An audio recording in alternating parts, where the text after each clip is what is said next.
Hello प्यारे बच्चों, बहुत बहुत स्वागत है आप सभी का इस स्पेशल वीडियो में। तो आज की जो ये क्लास है, आज की जो ये वीडियो है बच्चों, बहुत ही ज्यादा इंपॉर्टेंट होने वाली है, क्योंकि आप सभी बच्चों के जो बोर्ड एग्जाम है वो बिल्कुल सिर पर है। ये बात मुझे भी पता है और आपको भी पता है। तो इसीलिए बच्चों मैं जो है सारी जो आपकी बुक के फॉर्मूले हैं, है ना, चैप्टर नंबर 1 से लेके चैप्टर नंबर 14 तक सारे जो सूत्र है बच्चों, वो आज की इस वीडियो में, आज की इस क्लास में हम लोग कवर करने वाले हैं, क्लियर करेंगे बिल्कुल एकदम मजबूती से। तो बच्चों एकदम दिल थाम कर बैठिएगा और कॉपी पेन लेकर के बैठिएगा, ताकि जितने भी फॉर्मूले मैं आपको यहाँ पर लिखवाऊं वो सारे फॉर्मूले जो है, वो सारे सूत्र जो है बेटा, वो आप नोट डाउन कर लेना। एक ही जगह मिल जाएंगे, आपको कहीं भी भागना नहीं पड़ेगा, कहीं परेशान नहीं होना पड़ेगा। और जितने भी उसके साथ में उससे जुड़े हुए इंपॉर्टेंट बातें हैं, इंपॉर्टेंट टॉपिक है, वो सारी बातें भी बच्चों मैं आपको साथ के साथ कवर करा रहा हूँ। ठीक है, तो बहुत ध्यान से क्लास को शेयर कर दीजिए, लाइक करिए और ध्यान से एक एक फॉर्मूले को लिख लेंगे, जो जो फॉर्मूले बताऊंगा। ठीक है, तो चलिए शुरू करते हैं बच्चों। सबसे पहले बात करते हैं अपना जो पहला चैप्टर है बेटा, वो है वास्तविक संख्याएं। तो बेटा वास्तविक संख्याओं में क्या होता है हमारे पास कि भाई हमारे पास सबसे पहले वास्तविक संख्याओं के अंदर दो तरह की संख्याएं आती है, एक परिमेय संख्याएं आती है और दूसरी आती है बच्चों अपरिमेय संख्याएं। परिमेय संख्याएं वो होती हैं जिन्हें हम p बटे q के रूप में लिख सकते हैं, और अपरिमेय संख्याएं वो होती हैं जिन्हें हम p बटे q के रूप में नहीं लिख सकते। इसके बाद बेटा परिमेय संख्याओं के अंदर आते हैं पूर्णांक। पूर्णांक में क्या होते हैं? ऋणात्मक पूर्णांक होते हैं, धनात्मक पूर्णांक होते हैं और जीरो होता है, यानी कि शून्य होता है। जीरो जो है वो ना धनात्मक है ना ऋणात्मक है। पूर्णांक के अंदर आती है बच्चों फिर पूर्ण संख्याएं। पूर्ण संख्याओं में जीरो से शुरू होती है, 0 1 2 3 4 5 6 और कहां तक जाती है? अनंत तक जाती है। इस पूर्ण संख्या के अंदर फिर आता है बच्चों प्राकृतिक संख्याएं। और प्राकृतिक संख्याएं जो है वो संख्याएं होती है जो गिनती गिनने के काम में आती हैं, जो एक से शुरू होती है, 1 2 3, है ना, और कहां तक जाती है? अनंत तक जाती है। जो हमारे पास बच्चों अपरिमेय संख्याएं हैं, तो अपरिमेय संख्याओं में कौन कौन है? जैसे कि √2 है, √3 है, पाई है, ये सब क्या है बच्चों? अपरिमेय संख्याएं हैं। अब इसके बाद आगे बढ़ते हैं, बात करते हैं कि हमारे पास यहाँ पर अंक गणित की आधारभूत प्रमेय क्या है। तो अंक गणित की जो आधारभूत प्रमेय है वो ये कहती है कि अगर आपके पास कोई भी भाज्य संख्या है, जैसे कि अगर आपके पास 26 है, तो आप 26 को ना, ये एक भाज्य संख्या है, इसको आप अभाज्य गुणनखंड के रूप में लिख सकते हैं। अगर आप इसको सबसे पहले 2 से काटें तो कितना आएगा? 13 दूनी 26। फिर आप इसको 13 से काटेंगे तो क्या आएगा? 13 एकम 13। ठीक है, ऐसे ही मान लीजिए अगर आपके पास क्या है? 48 है, तो 48 को आप क्या करोगे? 48 को पहले आप 2 से काटोगे तो कितना आएगा? 2 एकम 2, 2 दूनी 4, 2 चौक 8। फिर 2 से काटोगे तो 2 एकम 2, 2 दूनी 4। फिर 2 से काटोगे तो कितना आएगा? 2 छक्का 12। फिर 2 से काटोगे तो कितना आएगा? 2 तिया 6। फिर 3 से काट दोगे इसको तो कितना आ जाएगा? 3 एकम 3। तो हमारे पास जो है बेटा ये क्या आ गया? 48। 48 को हम क्या लिख सकते हैं? 48 को हम लिख सकते हैं 2 गुणा 2 गुणा 2 गुणा 2 और गुणा में 3। तो बच्चों हम एक भाज्य संख्या को अभाज्य संख्याओं की गुणा के रूप में लिख सकते हैं। यही क्या है बच्चों? अंक गणित की आधारभूत प्रमेय है, fundamental theorem of arithmetic. Simple. इसके बाद एक इंपॉर्टेंट सूत्र आता है बच्चों यहाँ पर हमारे पास, जो इसी से रिलेटेड है कि अगर हमारे पास कोई भी दो संख्याएं हैं a और b, ठीक है, कोई हमारे पास दो संख्याएं हैं a और b, ठीक है, अब a और b का आपके पास HCF दिया हुआ है, यानी मासा दिया हुआ है, और आपके पास एलसीएम दिया हुआ है। तो इन दोनों का बच्चों गुणा जो है वो किसके बराबर होती है? a और b की जो गुणा होती है वो इनके HCF और इनके एलसीएम, इन दोनों की गुणा के बराबर होती है। ये बहुत इंपॉर्टेंट फॉर्मूला है बेटा, और इस फॉर्मूले पर एक क्वेश्चन बोर्ड में जरूर पूछा जाता है। तो साथ के साथ लिखते चलना बेटा, है ना, बहुत ज्यादा इंपॉर्टेंट है। और अब देखो, चाहे यूपी बोर्ड हो, चाहे बिहार बोर्ड हो, चाहे राजस्थान बोर्ड हो, चाहे एमपी छत्तीसगढ़, कोई सा भी बोर्ड हो बेटा जी, अब आपके पास उतना समय नहीं है कि आप सारा का सारा बैठ के लिखें। ठीक है, इसलिए मैं एक जगह सारे फॉर्मूले लेकर आया हूं, ताकि आप साथ के साथ एक एक सूत्र को लिखते चले। ओके, चलिए आगे बढ़ते हैं। इसके बाद बच्चों अगला आता है दशमलव प्रसार पता लगाने का तरीका। तो दशमलव प्रसार का हम कैसे पता लगाते हैं? जैसे अगर आपको कोई संख्या p बटे q के रूप में दी गई है, जो दशमलव प्रसार हम यहाँ पर पता लगाते हैं वो एक परिमेय संख्या का ही पता लगाते हैं, है ना। तो क्या है? हर के अभाज्य गुणनखंडन को आपको देखना होगा। अब यहाँ पर हर में क्या है? हर में है यहाँ पर q। तो ये q को आपको देखना होगा कि इसका जो अभाज्य गुणनखंड करते हो वो 2 की घात गुणा 5, 2 की घात m गुणा 5 की घात n के रूप में होना चाहिए। अगर ऐसा है तब तो बेटा दशमलव प्रसार कैसा होता है? शांत होता है। अगर ऐसा नहीं है, मतलब ये जो q है ये 2 की घात m गुणा 5 की घात n के रूप में होना चाहिए। जैसे एग्जाम्पल के लिए मान लीजिए आपको दिया हुआ है 5 बटे में कितना? 5 बटे में 16। तो हमने देखा इसको हम क्या लिख सकते हैं? 5 बटे 16 को हम लिख सकते हैं 2 गुणा 2 गुणा 2 गुणा 2, है ना। तो ये कितना हो जाएगा बेटा आपके पास? 5 बटे में 2 की घात कितनी आ रही है? 2 की घात आ रही है 4। 5 तो है ही नहीं, है ना। तो आप इसको ऐसे भी तो लिख सकते हो, क्या? इसको आप लिख सकते हो 5 बटे में 2 की घात कितना? 4, और गुणा में नीचे 5 की घात कितना है? 0 है। क्योंकि 5 की घात नीचे है ही नहीं, तो इसका मतलब 5 की घात कितना है, 0 है, क्योंकि किसी की भी घात अगर 0 होती है उसका मान 1 होता है। तो बेटा ये हमने देखा कि इसका जो अभाज्य गुणनखंड है वो किस रूप का है, वो 2 की घात m गुणा 5 की घात n के रूप का है। इसका मतलब इसका दशमलव प्रसार कैसा होगा, शांत होगा। अगर यहाँ पर इन दोनों के अलावा कोई और अभाज्य संख्या आती है तो बच्चों फिर उसका दशमलव प्रसार कैसा होगा, अशांत होगा। ओके, कैसा होगा बच्चों, अशांत होगा। अगर 2 और 5 के अलावा कोई और दूसरी अभाज्य संख्या आती है तो। ठीक है, चलिए इसके बाद आगे बढ़ते हैं बच्चों। अब बात करते हैं अपना जो सेकंड चैप्टर है बहुपद। तो बेटा बहुपद में क्या होते हैं, सबसे पहले चर आते हैं। चर क्या होते हैं, जिसके मान बदलते हैं, जैसे x हो गया, y हो गया, z हो गया, t हो गया, q हो गया, r हो गया, s हो गया, t हो गया।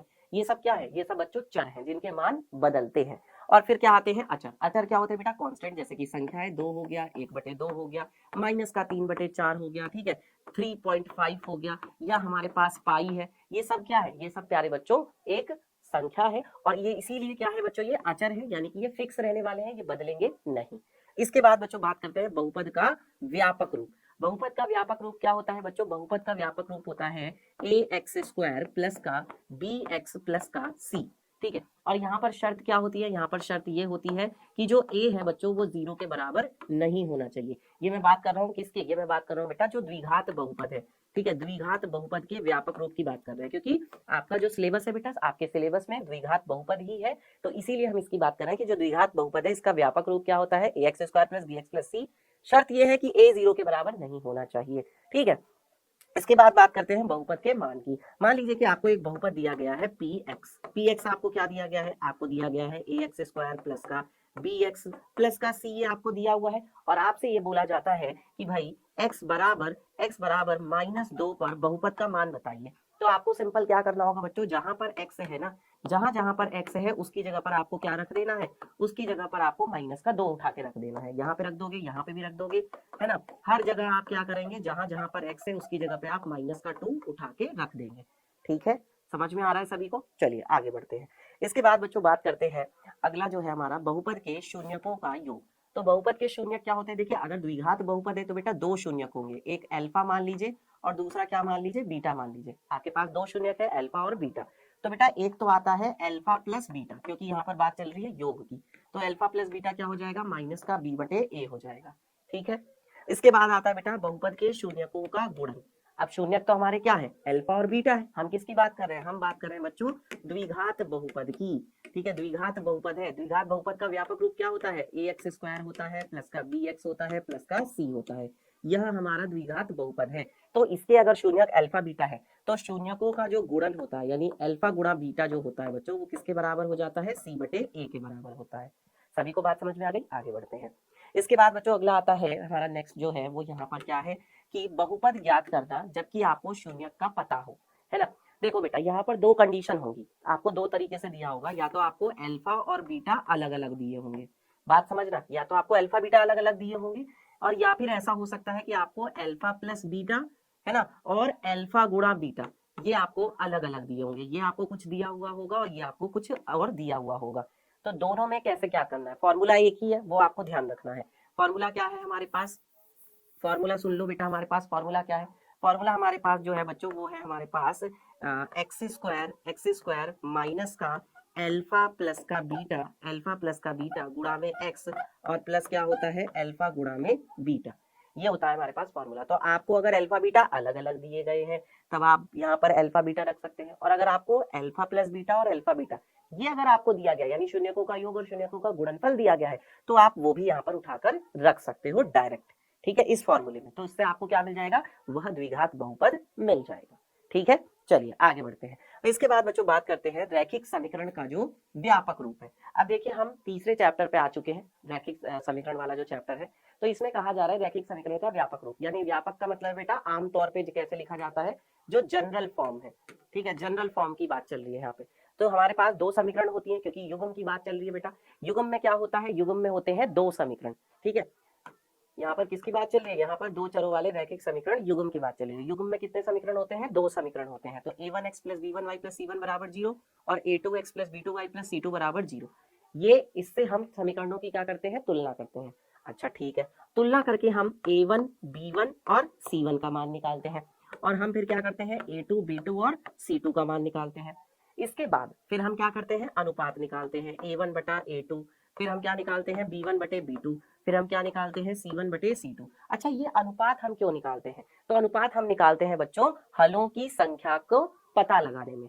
जब हमें ये पता लगाना होता है कि कितने हल होंगे समीकरण युग्म के, तब हमें ये अनुपात निकालना होता है। तो पहला जो है बेटा कंडीशन वो होती है प्रतिच्छेदी रेखाओं की। प्रतिच्छेदी रेखाओं में क्या होता है कि A1 बटे A2 जो है बच्चों ये बराबर नहीं होता किसके, B1 बटे B2 के, और ये भी बराबर नहीं होता किसके, C1 बटे C2 के। ठीक है, ये तो प्रतिच्छेदी रेखाओं की केस हो गई। और इस स्थिति में आपको समीकरण का कितने हल मिलते हैं, केवल एक हल मिलता है। कितने हल मिलते हैं, केवल एक हल मिलता है इस स्थिति में।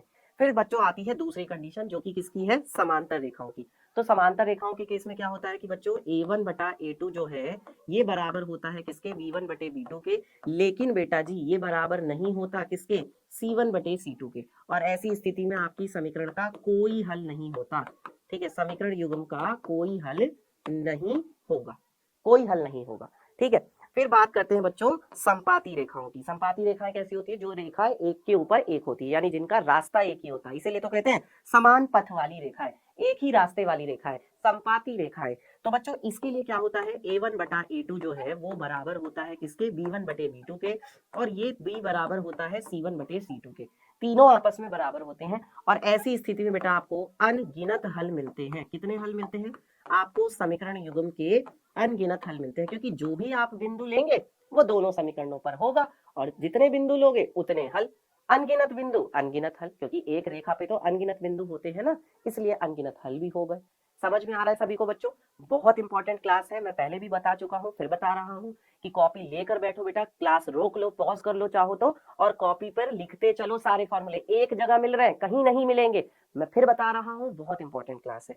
चलिए आगे बढ़ते हैं। इसके बाद बात करते हैं समीकरण युग्म को हल करना। अब समीकरण युग्म को हल करने की बेटा दो विधियां होती हैं। एक विधि तो होती है आपकी आलेखीय विधि, और दूसरी जो विधि होती है बच्चों वो होती है आपकी बीजगणितीय विधि। तो आलेखीय विधि में हम लोग क्या करते हैं, आलेखीय विधि में हम लोग इस तरीके से ग्राफ बनाते हैं। ये आपका क्या हो जाता है, y अक्ष हो जाता है, और ये आपका क्या हो जाता है, x अक्ष हो जाता है। ठीक है, अब फिर क्या करते हैं, दोनों जो आपकी रेखाएं होती हैं उनको दिखाते हैं। जैसे एक रेखा मान लो आपकी ये हो गई, ठीक है, दूसरी रेखा मान लो आपकी ये हो गई। इस तरीके से हम दोनों रेखाओं को दिखाते हैं। जिस बिंदु पर ये दोनों रेखाएं एक दूसरे को कट करती हैं, यानी प्रतिच्छेद करती हैं, वही हमारी समीकरण का क्या हो जाता है, हल हो जाता है। इसे तो हम क्या कहते हैं बच्चों, आलेखीय विधि कहते हैं, है ना। ये पॉइंट निकाल करके दोनों रेखाओं को दिखाते हैं। बात समझ में आ रही है? ये सब हम लोगों ने पढ़ रखा है, इसमें कोई रिवीजन करने वाली बात नहीं है, बट ये तो आपका रिवीजन हो रहा है ना साथ के साथ। चलो इसके बाद बच्चों बात करते हैं बीजगणितीय विधियों की। तो जो बीजगणितीय विधियां हैं उसमें तीन विधियां आती हैं। एक विधि आती है प्रतिस्थापन, दूसरी आती है विलोपन, और तीसरी आती है वज्रगुणन विधि। तीनों विधियों में क्या करते हैं, पहली विधि में प्रतिस्थापन में जैसे मान लीजिए कि आपको दो समीकरण दी गई है, x प्लस वाई बराबर कितना दिया गया है, 6 दिया गया है, और 2x प्लस वाई बराबर कितना दिया गया है, 10 दिया गया है। अब यहाँ से हम क्या करेंगे, मान लो y का मान निकाल लेते हैं। यहाँ से y का मान निकाला तो कितना आ गया, 6 माइनस का x आ गया, और ये जो मान है बेटा ये उठा के यहाँ इस समीकरण में रख देंगे। y का ये वाला मान उस समीकरण में रख दो तो कितना हो जाएगा 2x प्लस, और यहाँ पे रखे हमने 6 माइनस का x बराबर कितना 10। तो यहाँ से कितना हो गया बेटा, देखो 2x में से x गया, x आ गया, x प्लस का 6 बराबर कितना 10, यानी x बराबर कितना आ गया, 4 आ गया। तो देखो x का मान आ गया। जब x का मान आ गया तो ये जो x का मान आया है इसे उठा के अब यहाँ पे रख दो, तो बच्चों तुम्हें y का मान मिल जाएगा 6 माइनस के 4, यानी y का मान कितना आ गया, 6 में से 4 गया तो y का मान 2 आ गया। इसे कहते हैं बच्चों प्रतिस्थापन विधि। ठीक है, इसके बाद आती है बच्चों विलोपन विधि। अब मान लो यही दोनों समीकरण है तो हमें विलोपन विधि लगानी है, तो क्या करेंगे बच्चों, देखो यहाँ पर अगर हमें विलोपन विधि लगानी है तो इसी समीकरण को हम यहाँ पर लिखेंगे 2x प्लस वाई बराबर कितना 10, और एक समीकरण है हमारे पास x प्लस वाई बराबर कितना 6। तो हमने क्या किया, अब विलोपन विधि में बच्चों जब चिन्ह समान होते हैं तो हम क्या करते हैं, घटाते हैं। दोनों में प्लस प्लस है तो इसलिए हम क्या कर देंगे, यहाँ पर माइनस कर देंगे, यानी कि बच्चों घटा देंगे। ठीक है, तो माइनस करने पर क्या होगा, अब देखिए यहाँ पर y से y कट जाएगा, 2x में से x जाएगा तो x बचेगा, 10 में से 6 जाएगा तो कितना बचेगा, 4 बचेगा। x बराबर 4 आ गया, वो तो आ ही रहा था x बराबर 4। अब ये x बराबर 4 आ गया तो इसको आप चाहे इस समीकरण में रख दो चाहे इस समीकरण में, दोनों में से किसी भी समीकरण में रख दीजिए। मैं इस समीकरण में रख देता हूँ, तो भाई क्या आ जाएगा, 4 प्लस के y बराबर कितना 6, इसका मतलब y बराबर कितना आ गया, 6 माइनस 4, यानी कि y बराबर आ गया 2। तो ये भी आपकी समीकरण हल हो गई, तो इसे कहते हैं विलोपन विधि। ठीक है, इसके बाद बच्चों बात करते हैं अगली जो विधि है वो है वज्रगुणन विधि। तो वज्रगुणन विधि का क्या होता है, सूत्र होता है। अब वो मैं आपको फॉर्मूला बता रहा हूँ कि आप कैसे, देखिए ये केवल बिहार बोर्ड में है वज्रगुणन विधि, तो इसलिए देख लेते हैं। तो बच्चों वज्रगुणन विधि ये यूपी बोर्ड में नहीं है लेकिन बिहार बोर्ड में है, इसलिए बता रहा हूँ। तो बच्चों यहाँ पे क्या है, वज्रगुणन विधि के लिए आपको क्या करना होता है, x लिखना होता है, y लिखना होता है और 1 लिखना होता है। ठीक है, x लिखा, y लिखा और 1 लिखा। ठीक है, फिर यहाँ पे क्या लिखते हैं, b1 b2 लिखते हैं, फिर क्या लिखते हैं, c1 c2 लिखते हैं, फिर क्या लिखते हैं, a1 a2 लिखते हैं और लास्ट में फिर से एक बार दोबारा से b1 b2 लिखते हैं। तो शुरुआत कहाँ से करते हैं, b1 b2 से, b से शुरुआत करते हैं, फिर c1 c2, फिर a1 a2 और एक बार और फिर से b1 b2। इसके बाद गुणा कैसे होती है, पहले ऊपर से नीचे गुणा होती है, फिर नीचे से ऊपर गुणा होती है, याद रखेंगे। पहले ऊपर से नीचे गुणा होती है, फिर नीचे से ऊपर गुणा होती है, पहले ऊपर से नीचे गुणा होती है, फिर नीचे से ऊपर गुणा होती है। ये क्रॉस बनता है बेटा, इसको बोलते हैं वज्र गुणन। ठीक है, अब क्या करेंगे, ये एक बार x जो है फिर से यहाँ पे लिख लेंगे, ये वाला y जो है यहाँ पर फिर से लिख लेंगे, ये वाला 1 जो है बेटा यहाँ पर फिर से लिख लेंगे। ठीक है, इस x के बटे में, इस y के बटे में और इस 1 के बटे में हमें कुछ कुछ लिखना है। ठीक है, यहाँ पर भी बराबर का निशान आएगा, यहाँ पे भी बराबर का निशान आएगा। ठीक है, तो बच्चों अब देखो b1 की, पहले मैंने बोला क्या, ऊपर से नीचे गुणा, तो b1 की किस में गुणा होगी, b1 की गुणा होगी c2 में, और फिर b2 की किस में गुणा होगी, फिर b2 की गुणा होती है c1 में, और बीच में आएगा माइनस। पहले ऊपर से नीचे गुणा यानी कि c1 a2, फिर नीचे से ऊपर गुणा यानी कि c2 a1। ठीक है, और यहाँ पर क्या होगा, पहले ऊपर से नीचे गुणा यानी कि a1 b2 और फिर नीचे से ऊपर गुणा यानी कि a2 b1, ये आ गया माइनस। ठीक है, तो यहाँ से जब हमें x का मान निकालना होगा तो हम इसको और लास्ट वाले पद को बराबर कर देंगे, जब y का मान निकालना होगा तो बेटा इसको और इसको बराबर कर देंगे, सिंपल। ठीक है, तो ये आपका वज्रगुणन विधि का सूत्र याद हो गया, समझ में आया सभी को, लिख लो बेटा इसको। ठीक है, चलिए आगे बढ़ते हैं। इसके बाद बच्चों बात करते हैं मानक रूप की, है ना। अब हमारा आ चुका है द्विघात समीकरण यानी कि 4th चैप्टर। तो बेटा द्विघात समीकरण में सबसे पहले आता है मानक रूप, जिसको बेटा व्यापक रूप भी कहते हैं, जिसको सामान्य रूप भी कहते हैं। तो इसमें हमारे पास क्या है, जैसे हमारे पास द्विघात समीकरण है ax² + bx + c बराबर 0। ठीक है, शर्त ये होती है कि बेटा a जो है वो 0 के बराबर नहीं होना चाहिए, क्योंकि बच्चों अगर a 0 के बराबर हो जाएगा, अगर ये a जो है तुम्हारा, अगर ये 0 हो गया तो ये पूरा पद जो है ये 0 हो जाएगा, क्योंकि 0 की अगर x² में गुणा होगी तो वो 0 हो जाएगा। ये वाला 0 हो गया, फिर ये क्या हो जाएगा, bx हो जाएगा, फिर प्लस का c बराबर कितना हो जाएगा, 0। तो ये तो केवल bx + c बचा ना, ये तो रैखिक समीकरण बन जाएगी फिर। इसीलिए कहते हैं बेटा कि ये जो शर्त है इसको ध्यान रखना, 11th क्लास में तुम्हें बहुत काम आने वाली है, 12th क्लास में बहुत काम आने वाली है, बार बार बता रहा हूँ, फॉर्मूले लिखते चलना बच्चों। ठीक है, इसके बाद बात करते हैं विविक्तर की, जिसे हम विवेचक भी कहते हैं। समझ में आ गया ना सबको यहाँ तक, पहले बताओ जल्दी से, लिख लिए ये सारे फॉर्मूले, जो अभी तक फॉर्मूले लिखवाए सारे लिख लिए। ठीक है, अब देखो बेटा विविक्तर, या जिसको हम विवेचक भी कहते हैं, दोनों में से कंफ्यूज मत हो जाना, विवेचक भी आ सकता है, विविक्तर भी आ सकता है, दोनों में से कैसे भी आ सकता है, जिसे हम इंग्लिश में क्या बोलते हैं बच्चों, डिस्क्रिमिनेंट बोलते हैं, डिस्क्रिमिनेंट, डिस्क्रिमिनेंट। तो ये जो डिस्क्रिमिनेंट होता है बेटा, इसको हम कैपिटल डी से दिखाते हैं, ये क्या हो जाता है, b² माइनस का 4ac। ये जो a है, b है, c है, ये आपको यहाँ से मिल जाते हैं, a, b और c, जब आप द्विघात समीकरण की तुलना करते हैं। ठीक है, चलिए आगे बढ़ते हैं। अब बच्चों बात करते हैं मूलों की प्रकृति की। जो मूलों की प्रकृति है, यानी मूल कैसे होंगे, बराबर होंगे, अलग अलग होंगे, एक जैसे होंगे, काल्पनिक होंगे, वास्तविक होंगे, ये कैसे पता चलता है, ये पता चलता है बच्चों कैपिटल डी से। कैपिटल डी जो है बेटा, यही आपको यहाँ पर पता लगाना है। कैपिटल डी निकालोगे कैसे, कैपिटल डी निकालोगे तो वही b² माइनस का 4ac से, ऐसे ही तो निकालोगे। अब ये जो कैपिटल डी है बेटा, ये 3 तरह का हो सकता है। 3 तरह का कैसा कैसा हो सकता है, देखो, या तो ऐसा हो सकता है कि जो डी है बेटा ये लेस देन क्या हो, 0 हो, यानी डी 0 से छोटा हो, या फिर ये हो सकता है बेटा कि डी जो है वो 0 के बराबर हो, या फिर ये हो सकता है बेटा कि जो डी है वो 0 से क्या हो, बड़ा हो। इन तीनों में से कोई एक कंडीशन होगी। ठीक है, अच्छा, अब यहाँ पर देखो, अगर डी 0 से छोटा होगा तो मूल कैसे हो जाएंगे, तब मूल हो जाएंगे बच्चों काल्पनिक, काल्पनिक मूल हो जाएंगे। और यहाँ पर हम बात ही नहीं करेंगे मूलों की कि मूल क्या होंगे, काल्पनिक मूल होंगे, बात खत्म।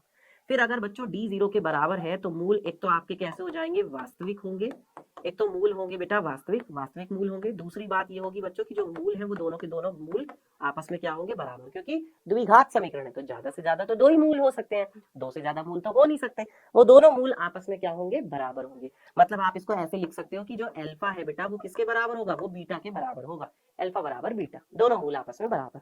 ठीक है, अगर डी 0 से बड़ा होता है तब भी क्या होता है बेटा, तब भी आपके मूल जो है वो वास्तविक तो होते हैं, तब भी मूल कैसे होंगे, वास्तविक होंगे, है ना। लेकिन बच्चों यहाँ पर जो मूल है वो अलग अलग होते हैं। कैसे होते हैं बच्चों, अलग अलग, मतलब बराबर नहीं होंगे आपस में। ठीक है, अल्फा अलग होगा और बीटा जो है बच्चों वो अलग होगा, अल्फा बीटा दोनों अलग अलग होंगे। समझ में आ गया सभी को, पर वास्तविक मूल होंगे। तो ये हो गया बच्चों मूलों की प्रकृति, इस पर भी सवाल पूछा जाता है। चलिए आगे बढ़ते हैं और इसके बाद हम बात करते हैं मूलों का योग एवं गुणनफल की। अब देखिए द्विघात समीकरण है तो जाहिर सी बात है कि बेटा मूल कितने होंगे, दो ही तो मूल होंगे, एक अल्फा होगा और दूसरा क्या होगा, दूसरा आपका बीटा होगा। तो मूलों का योग क्या हो जाएगा, जो मूलों का योग होगा, योग जिसे हम क्या कहेंगे, अल्फा प्लस बीटा। किस द्विघात समीकरण की बात चल रही है बेटा, द्विघात समीकरण की बात चल रही है ए एक्स स्क्वायर प्लस का बी एक्स प्लस का सी बराबर क्या होता है बच्चों, 0 होता है। तो इस द्विघात समीकरण के लिए शर्त क्या होती है, शर्त ये होती है कि ए 0 के बराबर नहीं होना चाहिए।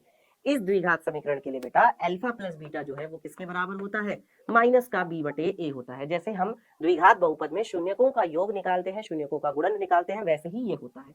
इसी तरीके से शून्यकों का जो गुणन है बेटा वो कितना हो जाएगा, सी बटे ए हो जाएगा।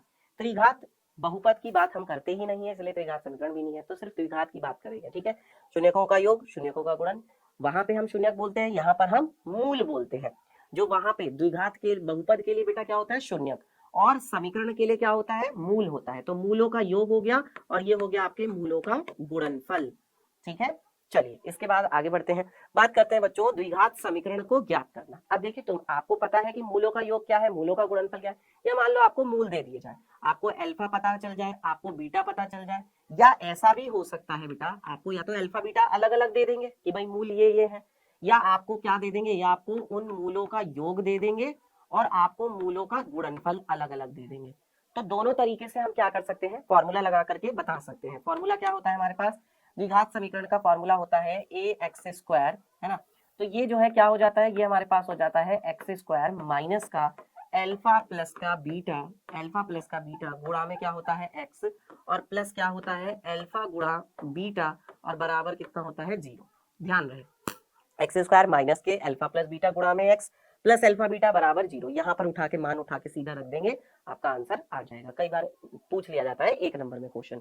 ओके, चलिए आगे बढ़ते हैं। इसके बाद बच्चों बात करते हैं द्विघात सूत्र की, जिसे हम श्रीधराचार्य सूत्र भी कहते हैं। ये समीकरण को हल करने में प्रयोग होता है, यूज होता है। तो बच्चों अगर आपको समीकरण क्या दी गई है, अगर आपको समीकरण दी गई है ए एक्स स्क्वायर प्लस का बी एक्स प्लस का सी बराबर 0, ठीक है, और शर्त क्या होती है, याद रहे ए 0 के बराबर नहीं होना चाहिए। अमित सर बार बार इस बात को बता रहे हैं, इस शर्त को दिमाग में बैठा लो कि ए जो है बेटा यानी एक्स स्क्वायर का जो गुणांक है, एक्स स्क्वायर का गुणांक दिख रहा है, एक्स स्क्वायर का जो गुणांक है बेटा वो 0 के बराबर नहीं होना चाहिए। अगर वही 0 हो जाएगा तो फिर तो द्विघात समीकरण रहेगी ही नहीं। ठीक है, तो बच्चों इसके लिए x बराबर क्या हो जाता है, माइनस का b plus minus under root के अंदर b स्क्वायर माइनस का 4ac और बटे में कितना होता है 2a। ठीक है, यहां से आपको दो मान मिल जाते हैं, क्योंकि एक बार प्लस का चिन्ह लेते हैं, एक बार माइनस का चिन्ह ले लेते हैं। ओके, ये हो गया श्रीधराचार्य सूत्र, इसे हम द्विघाती सूत्र भी कहते हैं। कौन सा सूत्र भी कहते हैं बेटा, द्विघाती सूत्र। तो एग्जाम में अगर द्विघाती सूत्र लिखा हुआ आ जाए या श्रीधराचार्य सूत्र लिखा हुआ आ जाए, कंफ्यूज मत हो जाना, दोनों की बात एक ही है, दोनों का मतलब एक ही है। ठीक है, चलिए इसके बाद आगे बढ़ते हैं, बात करते हैं बच्चों समांतर श्रेणी, जो हमारा 5वां चैप्टर है। तो समांतर श्रेणी में क्या होता है बेटा, समांतर श्रेणी में सबसे पहले बात करते हैं समांतर श्रेणी क्या होती है। समांतर श्रेणी जैसे हमें मान लीजिए 2 का पहाड़ा है, तो 2 का पहाड़ा क्या होता है, 2 2 एकम 2 2 दूनी 4 2 तिया 6 2 चौका 8 2 पंजे 10 2 छिक्का 12 2 सत्ते 14। तो ये हमें कैसे मिलता है, ये हमें मिलता है बेटा जब हम इसमें क्या करते जाते हैं, जब हम इसमें 2 2 2 2 हर बार जोड़ते जाते हैं। हर एक पद में हम क्या करते जाते हैं बच्चों, आगे आगे वाले पद में हम 2 जोड़ते चले जाते हैं, तो हमें अगला अगला पद मिलता जाता है। हमने हर बार 2 जोड़ रहे हैं, है ना, लेकिन पहले वाले पद को छोड़ा है हमने। पहले वाला पद तो वही है ना, उसमें तो हमने कुछ नहीं किया। अगर हमें आगे वाला पद चाहिए था तो हमने उससे पहले वाले पद में क्या किया, 2 जोड़ते चले गए, तभी तो हमें अगला अगला पद मिलता गया। तो ये जो 2 जोड़ रहे हैं हम हर बार, इसको हम क्या कहते हैं बच्चों, सार्वंतर कहते हैं। सार्वंतर यानी कि कॉमन डिफरेंस। सार्वंतर को क्या कहा जाता है, सार्वंतर को कहा जाता है बच्चों कॉमन डिफरेंस।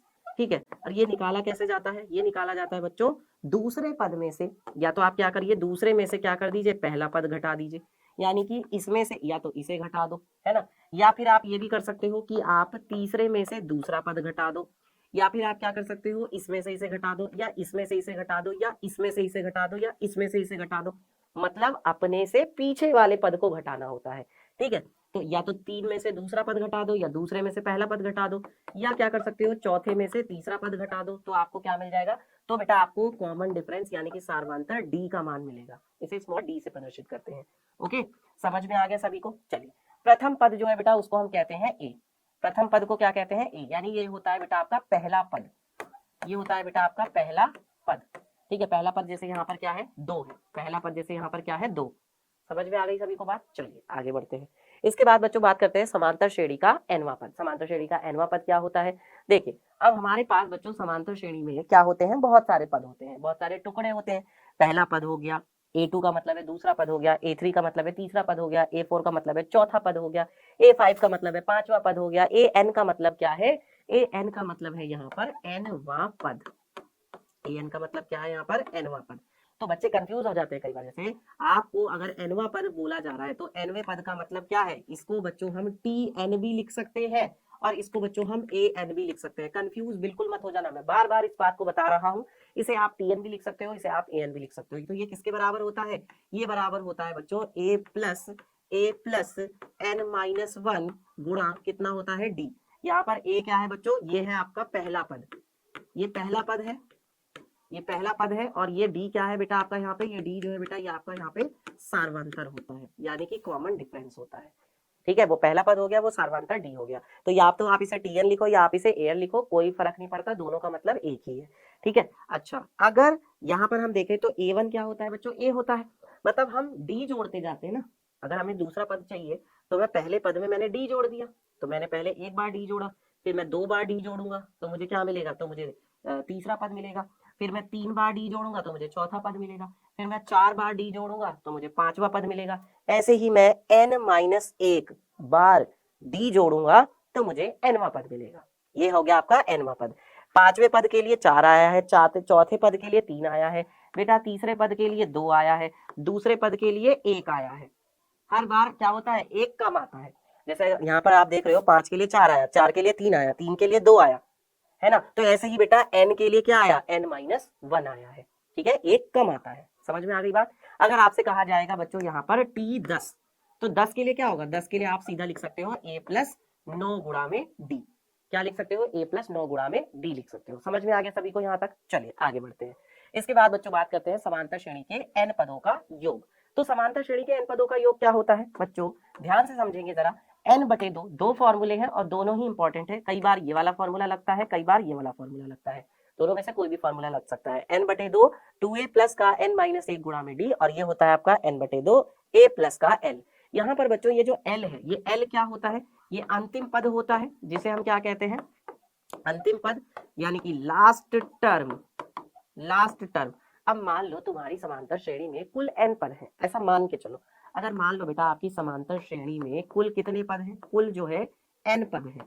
तो बेटा जी ध्यान रहे, अगर ऐसा है, अगर अगर श्रेणी में कुल n पद है तो क्या होगा बेटा? जो nवां पद होगा ना, जिसे आप क्या कहते हो? जिसे आप an भी कहते हो, ठीक है, जिसे आप tn भी कहते हो, जिसे आप an भी कहते हो, यही क्या हो जाएगा? यही अंतिम पद यानी कि l हो जाएगा।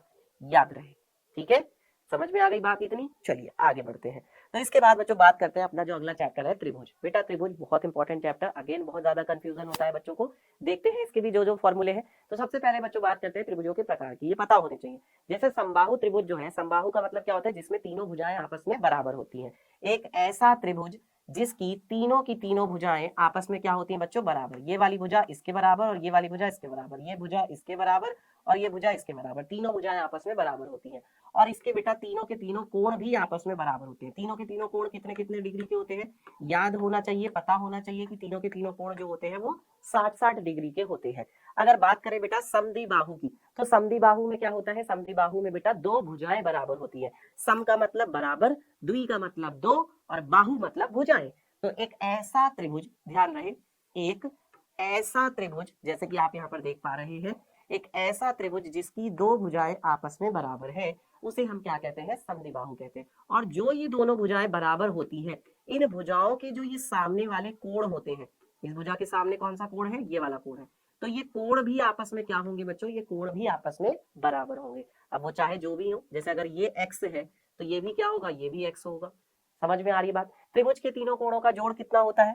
देखिए समकोण त्रिभुज की भी बात कर लेते हैं। समकोण त्रिभुज जो होता है बेटा, एक ऐसा त्रिभुज होता है जिसमें एक कोण कितने डिग्री का होता है? जिसमें कोई सा भी एक कोण जो है वो 90 डिग्री का होता है, उसे हम क्या कहते हैं? समकोण त्रिभुज कहते हैं। तीनों में से कोई भी एक कोण, ठीक है। तो ये आपका हो गया समकोण त्रिभुज। अब बात करते हैं त्रिभुज के तीनों कोणों का योग। त्रिभुज के तीनों कोणों का योग सबको पता है, कोण नंबर 1, कोण नंबर 2, है ना, कोण नंबर 1, कोण नंबर 2, कोण नंबर 3, तीनों कोणों का जोड़ जो है वो किसके बराबर होता है, 180 के बराबर होता है। सब लोग जानते हैं इस बात को। फिर बच्चों थेल्स की प्रमेय आती है। तो थेल्स ने क्या प्रमेय बताई थी, थेल्स जी ने ये बताया था कि अगर आपके पास एक ऐसे त्रिभुज दिया हुआ है और इस त्रिभुज की, है ना, एक भुजा के समानांतर अगर आप एक रेखा खींचते हैं जो बाकी दोनों भुजाओं को क्या करती है, अलग अलग बिंदुओं पर प्रतिच्छेद करती है, यानी यहाँ पर भी प्रतिच्छेद करती है और यहाँ पर दो अलग अलग बिंदुओं पर प्रतिच्छेद करती है। इसको हमने त्रिभुज को नाम मान लिया ए, बी और सी, ठीक है। और इसकी मैंने इस एक भुजा के समांतर ये मैंने एक रेखा खींची जो इसको डी और ई बिंदुओं पर क्या करती है, प्रतिच्छेद करती है। तो क्या होगा बेटा कि ये जो दोनों भुजाएं आपस में बट गई है ना, विभाजित हो गई है, इनका अनुपात बराबर होगा। इसे कहते हैं थेल्स की प्रमेय, ठीक है। समान अनुपात में विभाजित होती है। इसका मतलब अगर आप ए डी का किसके साथ अनुपात निकालोगे, डी बी के साथ अनुपात निकालोगे, और अगर आप ए ई का किसके साथ, नीचे वाला जो टुकड़ा है, नीचे वाला टुकड़ा है ई सी, तो ये जो अनुपात किया है ना, ये आपस में क्या होगा बच्चों, बराबर होगा। इसे हम लोग क्या बोलते हैं, आधारभूत समानुपातिक प्रमेय कहते हैं। और इसको हम इंग्लिश में बेसिक प्रोपोर्शनैलिटी थ्योरम भी बोलते हैं, यानी कि बेस प्रोपोर्शनैलिटी थ्योरम, जिसे हम इंग्लिश में बच्चों बीपीटी भी कहते हैं। बेस प्रोपोर्शनैलिटी थ्योरम, बीपीटी, आधारभूत समानुपातिक प्रमेय या फिर थेल्स की प्रमेय भी कहते हैं, क्योंकि थेल्स ने बताई थी इसलिए उनका नाम दिया गया है। समझ में आ गई, इतना क्लियर है। चलो इसके बाद आगे बढ़ते हैं। तो ये देखो बच्चों कितना अच्छा रिवीजन आप लोगों का हो रहा है, जितना मुझे लग रहा है, और सारे फॉर्मूले आप लोगों को एक ही जगह मिल रहे हैं। आपको कहीं भी दौड़ने भागने की जरूरत नहीं है, परेशान घूमने की जरूरत नहीं है। बच्चे मुझसे हमेशा कहते रहते थे सर फॉर्मूले करवा दीजिए एक बार एक जगह, है ना, तो इसीलिए मैंने ये वाली क्लास जो है आप लोगों के लिए लेकर आया हूँ। तो अच्छा लग रहा है बेटा तो लाइक भी करना क्लास को, और मुझे कॉमेंट करके भी बताना कि क्लास आप लोगों को कैसी लगी, ठीक है, कॉमेंट करके बताइएगा। चलिए इसके बाद बच्चों बात करते हैं संगतता के बारे में। अच्छा त्रिभुज की संगतता क्या है बच्चों, बहुत ज्यादा इंपॉर्टेंट है जब हम लोग समरूप त्रिभुज वाले क्वेश्चंस करते हैं उसके लिए। संगतता में बहुत बच्चे गलती कर देते हैं। संगतता का मतलब होता है साथ। संगतता का मतलब किससे होता है बच्चों, साथ से होता है। कि जैसे कहते हैं ना कि भाई तुम्हारी संगत कैसी है, तुम्हारा साथ कैसा है, तो इससे आप समझिए। अगर आपको दिया गया है कि कोई दो त्रिभुज जो है वो समरूप है, जैसे मान लीजिए त्रिभुज एबीसी जो है ये समरूप है, किसके समरूप है, त्रिभुज क्यू पी आर के समरूप है, ठीक है। तो संगतता के हिसाब से क्या लिखेंगे हम यहाँ पर, संगतता से, संगतता से, संगतता से हम यहाँ पे लिखेंगे। अगर पहले ए आया है बच्चों तो पहले क्या आएगा, क्यू, यानी ए के साथ देने वाला कौन है, ए का साथ देने वाला है क्यू, तो आप ए के लिए क्या लिखेंगे, आप ए के लिए लिखेंगे कि ए के संगत क्यू है। फिर बीच में कौन है यहाँ पर बी, और यहाँ पर बीच में कौन है पी, यानी बी के संगत कौन है, बी के संगत है बच्चों पी। फिर यहाँ पर कौन है सी, और यहाँ पर कौन है लास्ट में आर, यानी सी के संगत कौन है, आर है। और ये भी कह सकते हैं कि आर के संगत कौन है, सी है। बी पी के संगत है, पी डी के संगत है, दोनों एक दूसरे के संगत हैं। तो जब हम यहाँ पर लिखेंगे तो क्या लिखेंगे, कोण ए जो है वो किसके बराबर होगा, ऑब्वियसली कोण क्यू के बराबर होगा।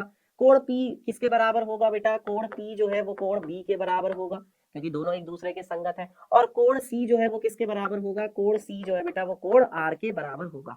अब अगर हम यहाँ पर भुजाओं का अनुपात निकालें तो कैसे लिखेंगे, भुजाओं का भी तो अनुपात लिखना पड़ेगा। तो अगर मैंने लिखा है ए बी, अगर मैंने ए बी भुजा लिखी, तो ए बी भुजा जब मैंने लिखी है तो ए बी के साथ में क्या लिखोगे, ए बी के साथ में आप लिखोगे ए के लिए संगत है क्यू और बी के लिए संगत है बेटा पी, तो ए बी के साथ आएगा क्यू पी। ये बराबर होगा, किसके बराबर होगा, तो ये जो ये देखिए अब जो दूसरा भुजा है वो ले लेते हैं। अगर मान लो मैंने यहाँ पे लिखा भुजा बी सी, तो बी सी के साथ कौन सी भुजा आएगी, देखिए बी के लिए है पी, सी के लिए है आर, तो पहले लिखा जाएगा पी फिर लिखा जाएगा आर, ठीक है। फिर ऐसे ही तीसरी भुजा भी देख लेते हैं। तो अगर मैंने तीसरी भुजा लिखी है ए सी, तो ए सी के लिए कौन सी भुजा लिखी जाएगी, ए के लिए है क्यू और फिर सी लिखा हुआ है तो सी के लिए है बेटा आर, तो ए सी के लिए आ गया क्यू आर।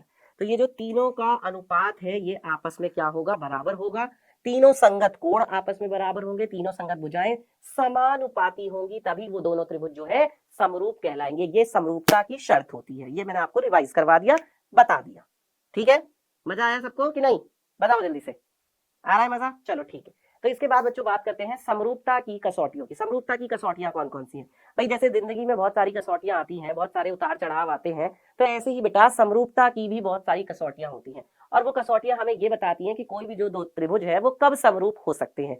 तो भाई देखिए पहली जो कसौटी है वो है ए कसौटी, यानी कि कोण कोण कोण कसौटी। ए का मतलब क्या है बेटा, ए का मतलब यहाँ पर एंगल से है, ए का मतलब किससे है, एंगल से। और एस का मतलब किससे है, एस का मतलब है बेटा साइड से, ठीक है। एंगल का मतलब क्या होता है, एंगल का मतलब होता है कोण, और साइड का मतलब क्या है, साइड का मतलब है बच्चे भुजा। ठीक है, तो पहली जो हमारे पास कसौटी है वो कौन सी कसौटी है, ए कसौटी। इसका मतलब यह है कि किसी त्रिभुज के अगर तीनों के तीनों कोण किसी दूसरे त्रिभुज के तीनों संगत कोणों के बराबर है तो वो दोनों त्रिभुज क्या होते हैं, आपस में समरूप होते हैं। जैसे मान लीजिए कि कोण ए जो है बेटा वो किसके बराबर है, कोण बी के बराबर है। कोण सी जो है बेटा वो किसके बराबर है, कोण आर के बराबर है। और कोण कह लीजिए कि एक मिनट, इसको क्यू कर देते हैं, इसको आर कर देते हैं। और कोण बी जो है बेटा वो किसके बराबर है, कोण पी के बराबर है। तो यहाँ पर क्या होगा, यहाँ पर होगा ये कि बच्चों ये तीनों चीजें हम दिख रहे हैं कि इसके तीनों कोण जो है वो इसके तीनों कोणों के बराबर। तो जब नाम लिखेंगे तो नाम कैसे लिखेंगे, हम यहाँ पे लिखेंगे, देखिए ये भी कोण है, ठीक है, ये भी कोण है और ये भी क्या है बेटा, ये भी कोण है। तो कोण कोण कोण समरूपता की कसौटी से हम क्या लिखेंगे यहाँ पे, हम यहाँ पे लिखेंगे ये त्रिभुज ए, इसका नाम लिखते हैं, हमने लिखा ए बी और सी। हमने त्रिभुज एबीसी लिखा, ये क्या है, समरूप है। किसके समरूप है, अब दूसरे त्रिभुज का नाम लिखते हैं। तो देखिए ए के संगत कौन है, क्यू, ठीक है, बी के लिए संगत कौन है, पी, और सी के लिए कौन है, सी के लिए संगत है आर, तो क्यू पी आर आ जाएगा। ठीक है, अगर कोई बच्चा इसके अलावा कुछ लिखता है तो फिर वो सही माना जाएगा। जैसे मान लीजिए किसी बच्चे ने लिखा त्रिभुज का नाम बी ए सी, किसी बच्चे ने ये लिखा नाम त्रिभुज का पहले वाले का बी ए सी, तो भाई बी के लिए कौन है, पी है, तो आप क्या लिखोगे, पहले आप लिखोगे पी। फिर इसने ए लिखा है तो ए के लिए कौन है, क्यू, तो क्यू आ जाएगा। फिर सी लिखा हुआ है तो सी के लिए कौन है, आर, तो फिर आर आ जाएगा। इस बात का खास ख्याल रखना है सबको, ठीक है। नाम अगर बदलोगे तो संगतता के हिसाब से नाम बदल जाएगा, ठीक है बच्चों। तो ये तो होती है समरूपता की कसौटी ए। इसको बच्चों हम कौन सी कसौटी भी कहते हैं, इसको हम लोग डबल ए कसौटी भी कहते हैं। डबल ए कसौटी यानी कि कोण कोण कसौटी। सिंपल सी बात है कि त्रिभुज के तीनों कोणों का जोड़ तो बेटा 180 फिक्स रहने वाला है, वो बदलने वाला नहीं है। चाहे दुनिया का कोई सा भी त्रिभुज हो, उसका योग जो रहेगा तीनों कोणों का वो तो 180 ही रहेगा, वो तो फिक्स रहने वाला है। तो अगर किसी त्रिभुज के दो कोण जो है वो किसी दूसरे त्रिभुज के दो कोणों के बराबर हो जाएंगे तो बच्चों तीसरा कोण तो अपने आप बराबर हो जाएगा ना। तो बस वही बात आपको यहाँ पर ध्यान रखनी है। तो इस कसौटी को हम कौन सी कसौटी भी कहते हैं, कोण कोण कसौटी भी कहते हैं, डबल ए कसौटी, ठीक है। फिर इसके बाद आती है भुजा भुजा भुजा कसौटी। अब इसका मतलब क्या है, इसका मतलब ये है कि अगर किसी दो त्रिभुज की दो भुजाओं सारी भुजाओं का अनुपात जो है दूसरी संगत भुजा के दूसरे त्रिभुज की संगत भुजा के अनुपात के बराबर है। मतलब ऐसे देखो कि जैसे मैं इसी का कहूं, इसी त्रिभुज के इसी का नाम ले लेते हैं। मान लीजिए अगर मैंने लिखा ए बी, तो ए बी का दूसरे के लिए अनुपात क्या आएगा, ए बी का ए और बी यानी क्यू और पी। ए बी के लिए क्या लिखा जाएगा, क्यू और पी, ठीक है। फिर दूसरा क्या है, मान लीजिए ये आपको दिया हुआ है 1/2, ठीक है। फिर दूसरी भुजा हमने यहाँ पे ले ली आपका कौन सी, बीसी भुजा ले ली। तो बीसी के लिए कौन सी आएगी, बीसी यानी पी आर, ये आ जाएगी पी आर। ये भी कितनी दी हुई है, 1/2 दी हुई है।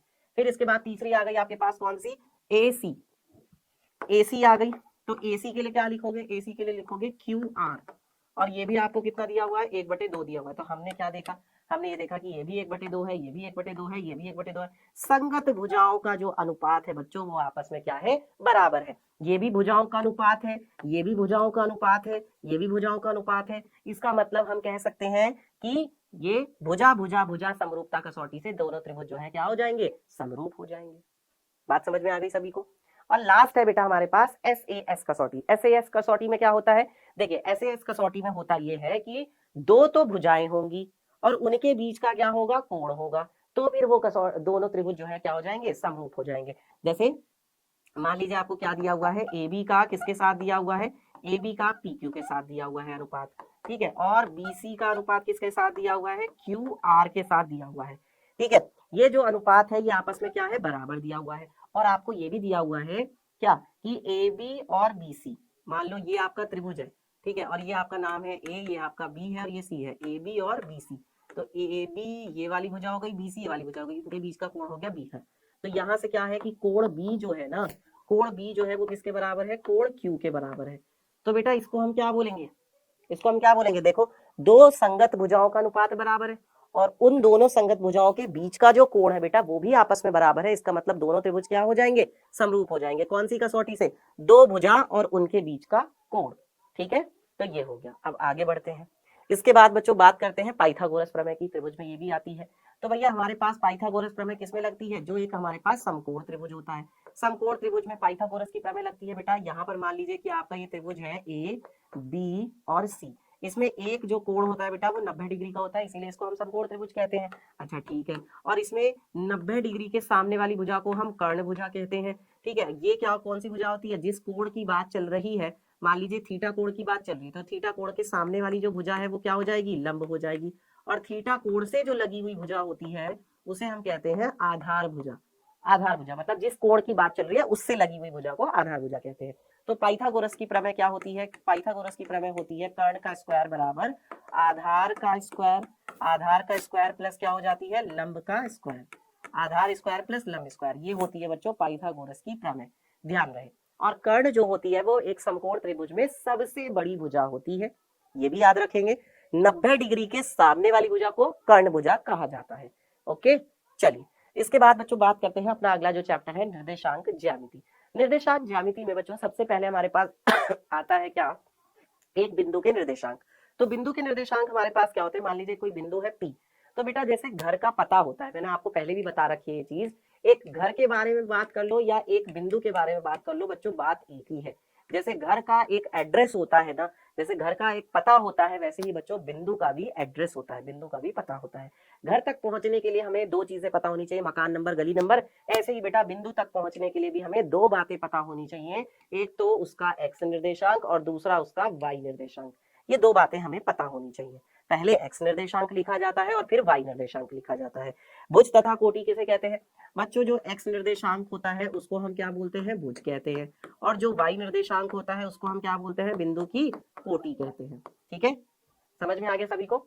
ओके, और इसके बाद आता है हमारे पास कार्तीय तल, चतुर्थांश और मूल बिंदु। तो बेटा जी देखिए हमारे पास दो क्या होती है, संख्या रेखा होती है। एक तो हमारे पास कौन सी, ऊर्ध्वाधर संख्या रेखा होती है जिसे हम बोलते हैं वाई अक्ष, और एक हमारे पास बेटा क्षैतिज संख्या रेखा होती है, लेटी हुई संख्या रेखा। इस लेटी हुई संख्या रेखा को हम कहते हैं एक्स अक्ष। और जब हम इन दोनों को क्या करते हैं बच्चों, 90 डिग्री के कोण पर रख देते हैं, तो 90 डिग्री के कोण पर रखने पर ये क्या बन जाता है, कार्तीय तल बन जाता है। तो कार्तीय तल में बच्चों आप ध्यान रखेंगे कि यहाँ पर जिस बिंदु पर ये दोनों एक दूसरे को काटते हैं, यानी 90 डिग्री पर ही तो काटते हैं दोनों एक दूसरे को, तो जिस बिंदु पर काटते हैं उसके निर्देशांक होते हैं बेटा 0 0, और इसको हम लोग क्या कहते हैं, इसको हम लोग कहते हैं मूल बिंदु। क्या बोला जाता है बच्चों, इसको बोला जाता है मूल बिंदु। मूल बिंदु के निर्देशांक क्या होते हैं, 0 0। जब आगे की तरफ चलेंगे तो 1 2 3 4 5 6 इस तरीके से, और पीछे की तरफ चलेंगे तो -1 -2 -3 -4 -5। ऊपर की तरफ चलेंगे बेटा तो 1 2 3 4 5। नीचे की तरफ जाएंगे तो क्या आएगा, यहाँ पे -1 आएगा, फिर -2 आएगा, फिर -3 आएगा, -4 आएगा, -5 आएगा। ठीक है, इस टाइप से। तो ये समझ में आ गया सभी को। फिर बेटा ये आपका आता है प्रथम चतुर्थांश, इसको हम क्या बोलते हैं, प्रथम चतुर्थांश। फिर इधर क्या आता है आपका द्वितीय चतुर्थांश। ठीक है, ये द्वितीय चतुर्थांश हो जाता है। फिर ये आपका आता है बच्चों तृतीय चतुर्थांश, और यहाँ पर आपका आता है बेटा आपका चतुर्थ चतुर्थांश, चतुर्थ चतुर्थांश। अच्छा, इनके चिन्ह कैसे लिखे जाते हैं, तो ध्यान रहे कि भाई इधर की तरफ x कैसा होता है, प्लस का होता है, ऊपर की तरफ y कैसा होता है, प्लस का होता है, बाई तरफ x कैसा होता है, माइनस का होता है, यहाँ नीचे की तरफ y कैसा होता है, माइनस का होता है। तो अगर कोई बिंदु प्रथम चतुर्थांश में है तो उसके दोनों जो चिन्ह होंगे बेटा वो कैसे होंगे, प्लस के होंगे। अगर कोई बिंदु द्वितीय चतुर्थांश में है तो उसके चिन्ह कैसे होंगे, उसका x तो माइनस का होगा और y कैसा होगा, प्लस का होगा। तृतीय चतुर्थांश में स्थित दोनों बिंदुओं के चिन्ह कैसे होंगे, दोनों निर्देशांक कैसे होंगे, माइनस के होंगे। और अगर कोई बिंदु चौथे चतुर्थांश में स्थित है तो उसके निर्देशांक कैसे होंगे बेटा, एक्स वाला तो कैसा होगा, इधर से आएगा एक्स वाला, इधर से एक्स वाला आएगा प्लस का, और इधर से वाई वाला जाएगा तो वो कैसा हो जाएगा, माइनस का हो जाएगा। ठीक है, ऐसे ही इसमें भी होता है, इधर से आपका माइनस का आ गया और इधर से भी आपका माइनस का आ गया। ऐसे ही इधर से भी आपका ये इस टाइप से होता है ये। ठीक है, और ऐसे ही ये इधर से यूं और इधर से ऐसे। समझ में आ रहा है सभी को, यहाँ तक कोई दिक्कत किसी बच्चे को, बताइए जल्दी से। तो ये हो गया आपका कार्तीय तल, चतुर्थांश और मूल बिंदु। ओके, समझ में आ गया सबको। चलिए इसके बाद बच्चों बात करते हैं, अच्छा यहाँ पर एक हमारे पास इंपॉर्टेंट फॉर्मूला है, दो बिंदुओं के बीच की दूरी। तो अगर आपके पास बच्चों दो बिंदु है कोई से भी, देखिए एक बिंदु यहाँ पर है, ठीक है, तो इस बिंदु को निर्देशांक जो है वो है x1 y1। ठीक है, एक बिंदु थोड़ा सा दूर है और इसके निर्देशांक है आपके पास x2 y2। तो दो बिंदु जो है ये, इन दोनों के जो बीच की दूरी है, ये बीच की दूरी बेटा d बराबर कैसे निकाली जाती है, d बराबर होती है अंडर रूट के अंदर x2 माइनस x1 का होल स्क्वायर प्लस का y2 माइनस y1 का होल स्क्वायर। ये इन दोनों के बीच की दूरी हो जाती है, डिस्टेंस। ठीक है, ये दूरी सूत्र है, डिस्टेंस फॉर्मूला है। अगर बेटा आपसे मूल बिंदु से दूरी पूछी जाती है कई बार एग्जाम में डायरेक्ट मूल बिंदु से दूरी भी पूछ लेते हैं। तो मूल बिंदु से जो दूरी होती है बेटा वो क्या होती है, मूल बिंदु से दूरी वो हो जाती है आपका अंडर रूट के अंदर क्या, X square plus Y square. ये किस बिंदु की दूरी है, ये एक्स वाई की है, ठीक है, एक्स वाई बिंदु की, बिंदु एक्स वाई की मूल बिंदु से दूरी, बिंदु एक्स वाई की मूल बिंदु से जो दूरी होगी अंडर रूट के अंदर X square plus Y square होती है। और दो बिंदुओं के बीच की दूरी x2 माइनस x1 का whole square plus y2 minus y1 का होल स्क्वायर अंडर रूट के अंदर, ठीक है। और यहाँ पर बेटा बात करते हैं अंतः विभाजन करने वाले बिंदु के निर्देशांक। तो बेटा अगर मान लीजिए कि कोई दो पॉइंट है आपके पास, ठीक है, तो कोई दो बिंदु है अलग अलग, एक ये बिंदु है जिसके निर्देशांक है आपके पास x1 y1, ठीक है, एक यहाँ पर ये पॉइंट है जिसके निर्देशांक है आपके पास x2 और y2, ठीक है। तो इन दोनों को बच्चों मिलाने वाला जो ये रेखाखंड है, ठीक है, इन दोनों पॉइंट्स को जो मिलाने वाला रेखाखंड है, फिर से बता देता हूँ, यहाँ से यहाँ इन दोनों पॉइंट्स को जो मिलाने वाला रेखाखंड है, तो कोई एक तीसरा बिंदु है जो कि यहाँ पर है जिसको हम कह रहे हैं P, जिसके निर्देशांक क्या है x और y है। अब ये किस अनुपात में बांटता है, इसको m अनुपात n में बांटता है। किस अनुपात में बांटता है, m अनुपात n में। तो इस P बिंदु के निर्देशांक कैसे निकालेंगे, तो बच्चों x बराबर क्या होता है, x बराबर होता है mx2 प्लस का nx1 और बटे में क्या हो जाता है m प्लस n हो जाता है। और ऐसे ही y का निर्देशांक कैसे निकाला जाता है, y का निर्देशांक निकाला जाता है my2 प्लस का ny1 और बटे में क्या होता है, बटे में आपका m प्लस n हो जाता है, ठीक है। समझ में आ रहा है सभी को यहाँ तक, चलिए आगे बढ़ते हैं। इसके बाद बच्चों बात करते हैं मध्य बिंदु के निर्देशांक। तो कोई दो पॉइंट है, यहाँ पर एक आपका पॉइंट है जिसके निर्देशांक है x1 y1, ठीक है, एक यहाँ पर आपका पॉइंट है जिसके निर्देशांक क्या है x2 y2। तो ये कोई दो बिंदु है। अब इन दोनों बिंदुओं को जो मिलाने वाला ये रेखाखंड है, तो इस रेखाखंड का यहाँ बीच में क्या होगा बच्चों, मिड पॉइंट होगा, मिड पॉइंट होगा यानी कि मध्य बिंदु होगा। तो इस मध्य बिंदु के निर्देशांक कैसे निकाले जाएंगे, इस मध्य बिंदु के निर्देशांक के लिए बेटा x बराबर तो क्या होगा x1 प्लस x2 बटे 2 होगा, ठीक है। और y का निर्देशांक कैसे निकाला जाएगा, y निकाला जाएगा बच्चों y1 प्लस का y2 बटे 2 से, ठीक है। x1 x2 को जोड़ देंगे, आधा कर देंगे, y1 y2 को जोड़ देंगे और उसका भी आधा कर देंगे। क्लियर, समझ में आ गया सबको। चलिए इसके बाद बात करते हैं बिंदु के संरेख होने का प्रतिबंध। अगर बच्चों बिंदु 3 है और आपको दिए गए हैं कि वो तीनों संरेख है, देखिए तीन बिंदु या तो संरेख होंगे या संरेख नहीं होंगे। जैसे ये दोनों तो क्या है, संरेख है, बट ये दोनों संरेख नहीं है, तो तीनों बिंदु संरेख नहीं है। या फिर तीनों के तीनों बिंदु क्या होते हैं, संरेख होते हैं। जैसे कि ये तीनों, अगर आप इनसे रेखा खींचेंगे तो रेखा खींच जाएगी, ठीक है, पर अगर आप यहाँ खींचोगे तो रेखा नहीं खींच पाएगी। तो जो बिंदु संरेख नहीं होते बेटा, है ना, जो बिंदु संरेख नहीं होते उनसे क्या बन जाता है, उनसे बेटा त्रिभुज बन जाता है। पर जो बिंदु संरेख होते हैं, ये बिंदु संरेख है ना, ये बिंदु संरेख है, संरेख है ये बिंदु, तो इनसे त्रिभुज नहीं बन रहा, इनसे त्रिभुज नहीं बना, ठीक है, इनसे त्रिभुज नहीं बना। जबकि जो बिंदु संरेख नहीं है, ध्यान रहे, जो बिंदु संरेख नहीं है उनसे त्रिभुज बन गया, त्रिभुज बन गया। बात समझ में आ गई। तो याद रहे, अगर बिंदु संरेख होंगे तो क्या होगा, संरेख होंगे तो त्रिभुज नहीं बनेगा। अब त्रिभुज नहीं बनेगा इसका मतलब, जब त्रिभुज बना ही नहीं तो उसका क्षेत्रफल का क्या मतलब हुआ, यानी उसका क्षेत्रफल 0 हो जाएगा। त्रिभुज का क्षेत्रफल क्या होता है, इसका फॉर्मूला याद कर लीजिए।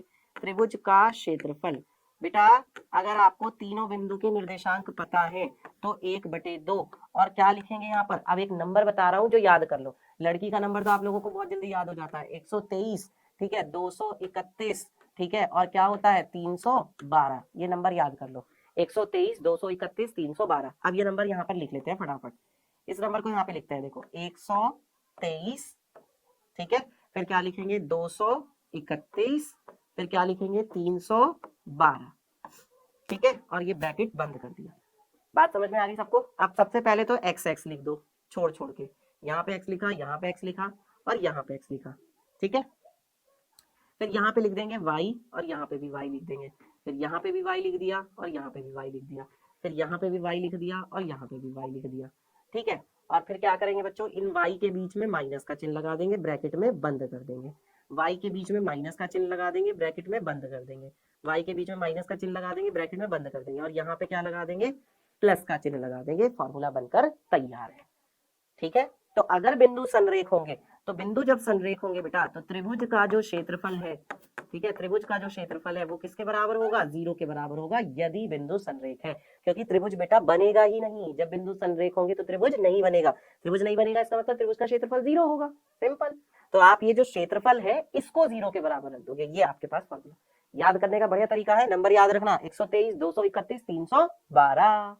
ठीक है, समझ में आ रहा है, मजा आ रहा है? हाँ क्या बात है, जब अमित सर आपके साथ है तो फिर आपको डरने की क्या बात है ना। अमित सर बेटा आपके साथ हमेशा हर दम है, हर समय है, आप बिल्कुल चिंता मत करिए। आपके बोर्ड के जो एग्जाम है बेटा एकदम मस्त जाएंगे, एकदम झकास हो जाएंगे। आप बिल्कुल बोर्ड परीक्षा को फोड़ के आने वाले हो और आपका रिजल्ट भी बिल्कुल ऐसा आएगा जो सबको जो है एकदम आश्चर्यचकित कर देगा बेटा। और जब तक आपका रिजल्ट नहीं आ जाता तब तक मैं आपके साथ हूँ और आपका रिजल्ट बेस्ट आएगा बेटा। बस मेरी बात मानते चलो, मेरे साथ मेहनत करते चलो, मेरा सपोर्ट करते चलो और मेरे साथ रगड़ते चलो। जैसे मैं रगड़ रहा हूँ ऐसे ही आप भी रगड़ो। और बेटा देखो ना नंबर आए तो नाम बदल देना, नाम सोच के रख लेना जो रखना हो, ठीक है।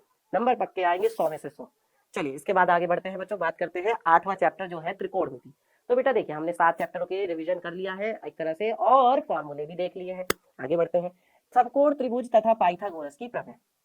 मुझे ऐसा लगता है बेटा कि अगर मैं सादे केवल फॉर्मूले आपको लिख के बता देता तो शायद आपको उतना मजा नहीं आता। अब तुम एक बात देखो, तुम्हारे मैंने सारे फॉर्मूले भी लिखवा रहा हूँ और साथ के साथ उसका जो कॉन्सेप्ट है ना वो भी मैं तुम्हें रिवाइज करवा रहा हूँ। ये कितनी बड़ी बात है, ठीक है। चाहे भले मुझे थोड़ी सी एक्स्ट्रा मेहनत करनी पड़ रही है पर बेटा मैं वो एक्स्ट्रा मेहनत करने के लिए तैयार हूँ। वो सिर्फ किसके लिए, सिर्फ आप लोगों के लिए, है कि नहीं। चलो तो बेटा समकोण त्रिभुज क्या होता है, एक ऐसा त्रिभुज होता है जिसमें कि एक कोण जो होता है बेटा वो 90 डिग्री का होता है, जैसा कि आप लोग यहाँ पर देख पा रहे हैं। जो 90 डिग्री के सामने वाली भुजा होती है उसे हम क्या कहते हैं बच्चों, उसे हम कर्ण वाली भुजा कहते हैं। और जिस कोण की बात चल रही होती है, जैसे मान लो यहाँ पर थीटा कोण की बात चल रही है, तो थीटा कोण से लगी हुई भुजा उसको क्या कहेंगे, आधार कहेंगे। ठीक है, थीटा कोण से लगी हुई भुजा को क्या कहेंगे, आधार भुजा कहेंगे।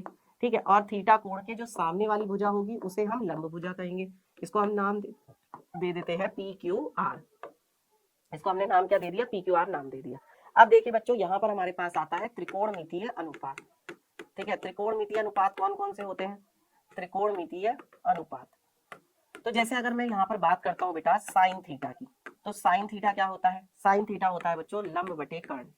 याद रहे साइन थीटा क्या होता है, लंब बटे कर्ण होता है। फिर ऐसे ही मैं बात करता हूँ कॉस थीटा की, तो कॉस थीटा क्या हो जाता है बच्चों, आधार बटे कर्ण हो जाता है। अगर मैं बात करता हूँ बच्चों यहाँ पे टेन थीटा की, सब याद है आपको, टेन थीटा क्या होता है, लंब बटे आधार होता है।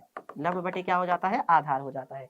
ये ऐसे याद ना रहे तो ऐसे भी याद रख सकते हो, लाल बटे कक्का, लाल बटे कक्का। ठीक है, ये किसके लिए होता है, ये होता है बच्चों साइन थीटा के लिए।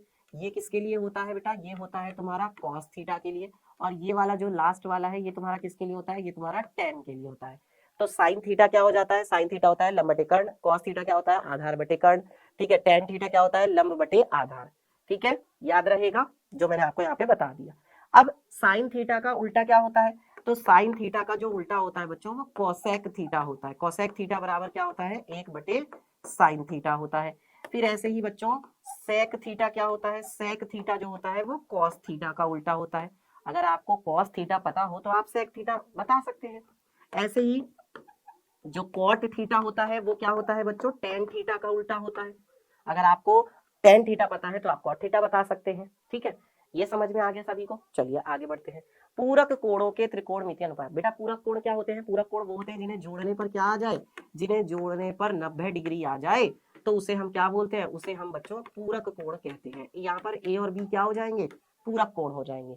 जैसे मान लीजिए अगर आपसे कहा जाता है साइन 90 माइनस थीटा क्या होता है, साइन 90 माइनस थीटा, तो साइन 90 माइनस थीटा होता है बच्चों कॉस थीटा।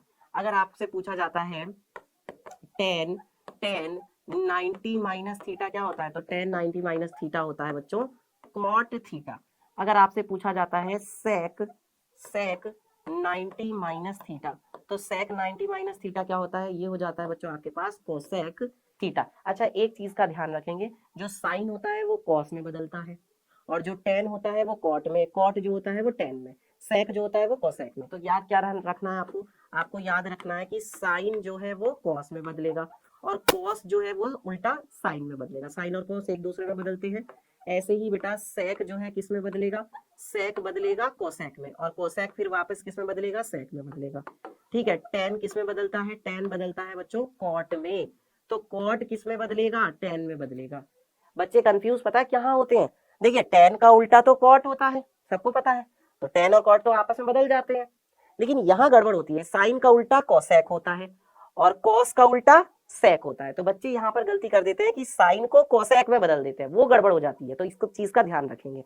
इस पर क्वेश्चन कैसे आता है, इस पर क्वेश्चन ऐसे आता है, जैसे मान लो साइन आपको दिया गया है 21 डिग्री और बटे में आपको दिया हुआ है cos, कितना cos दिया हुआ है आपको यहाँ पर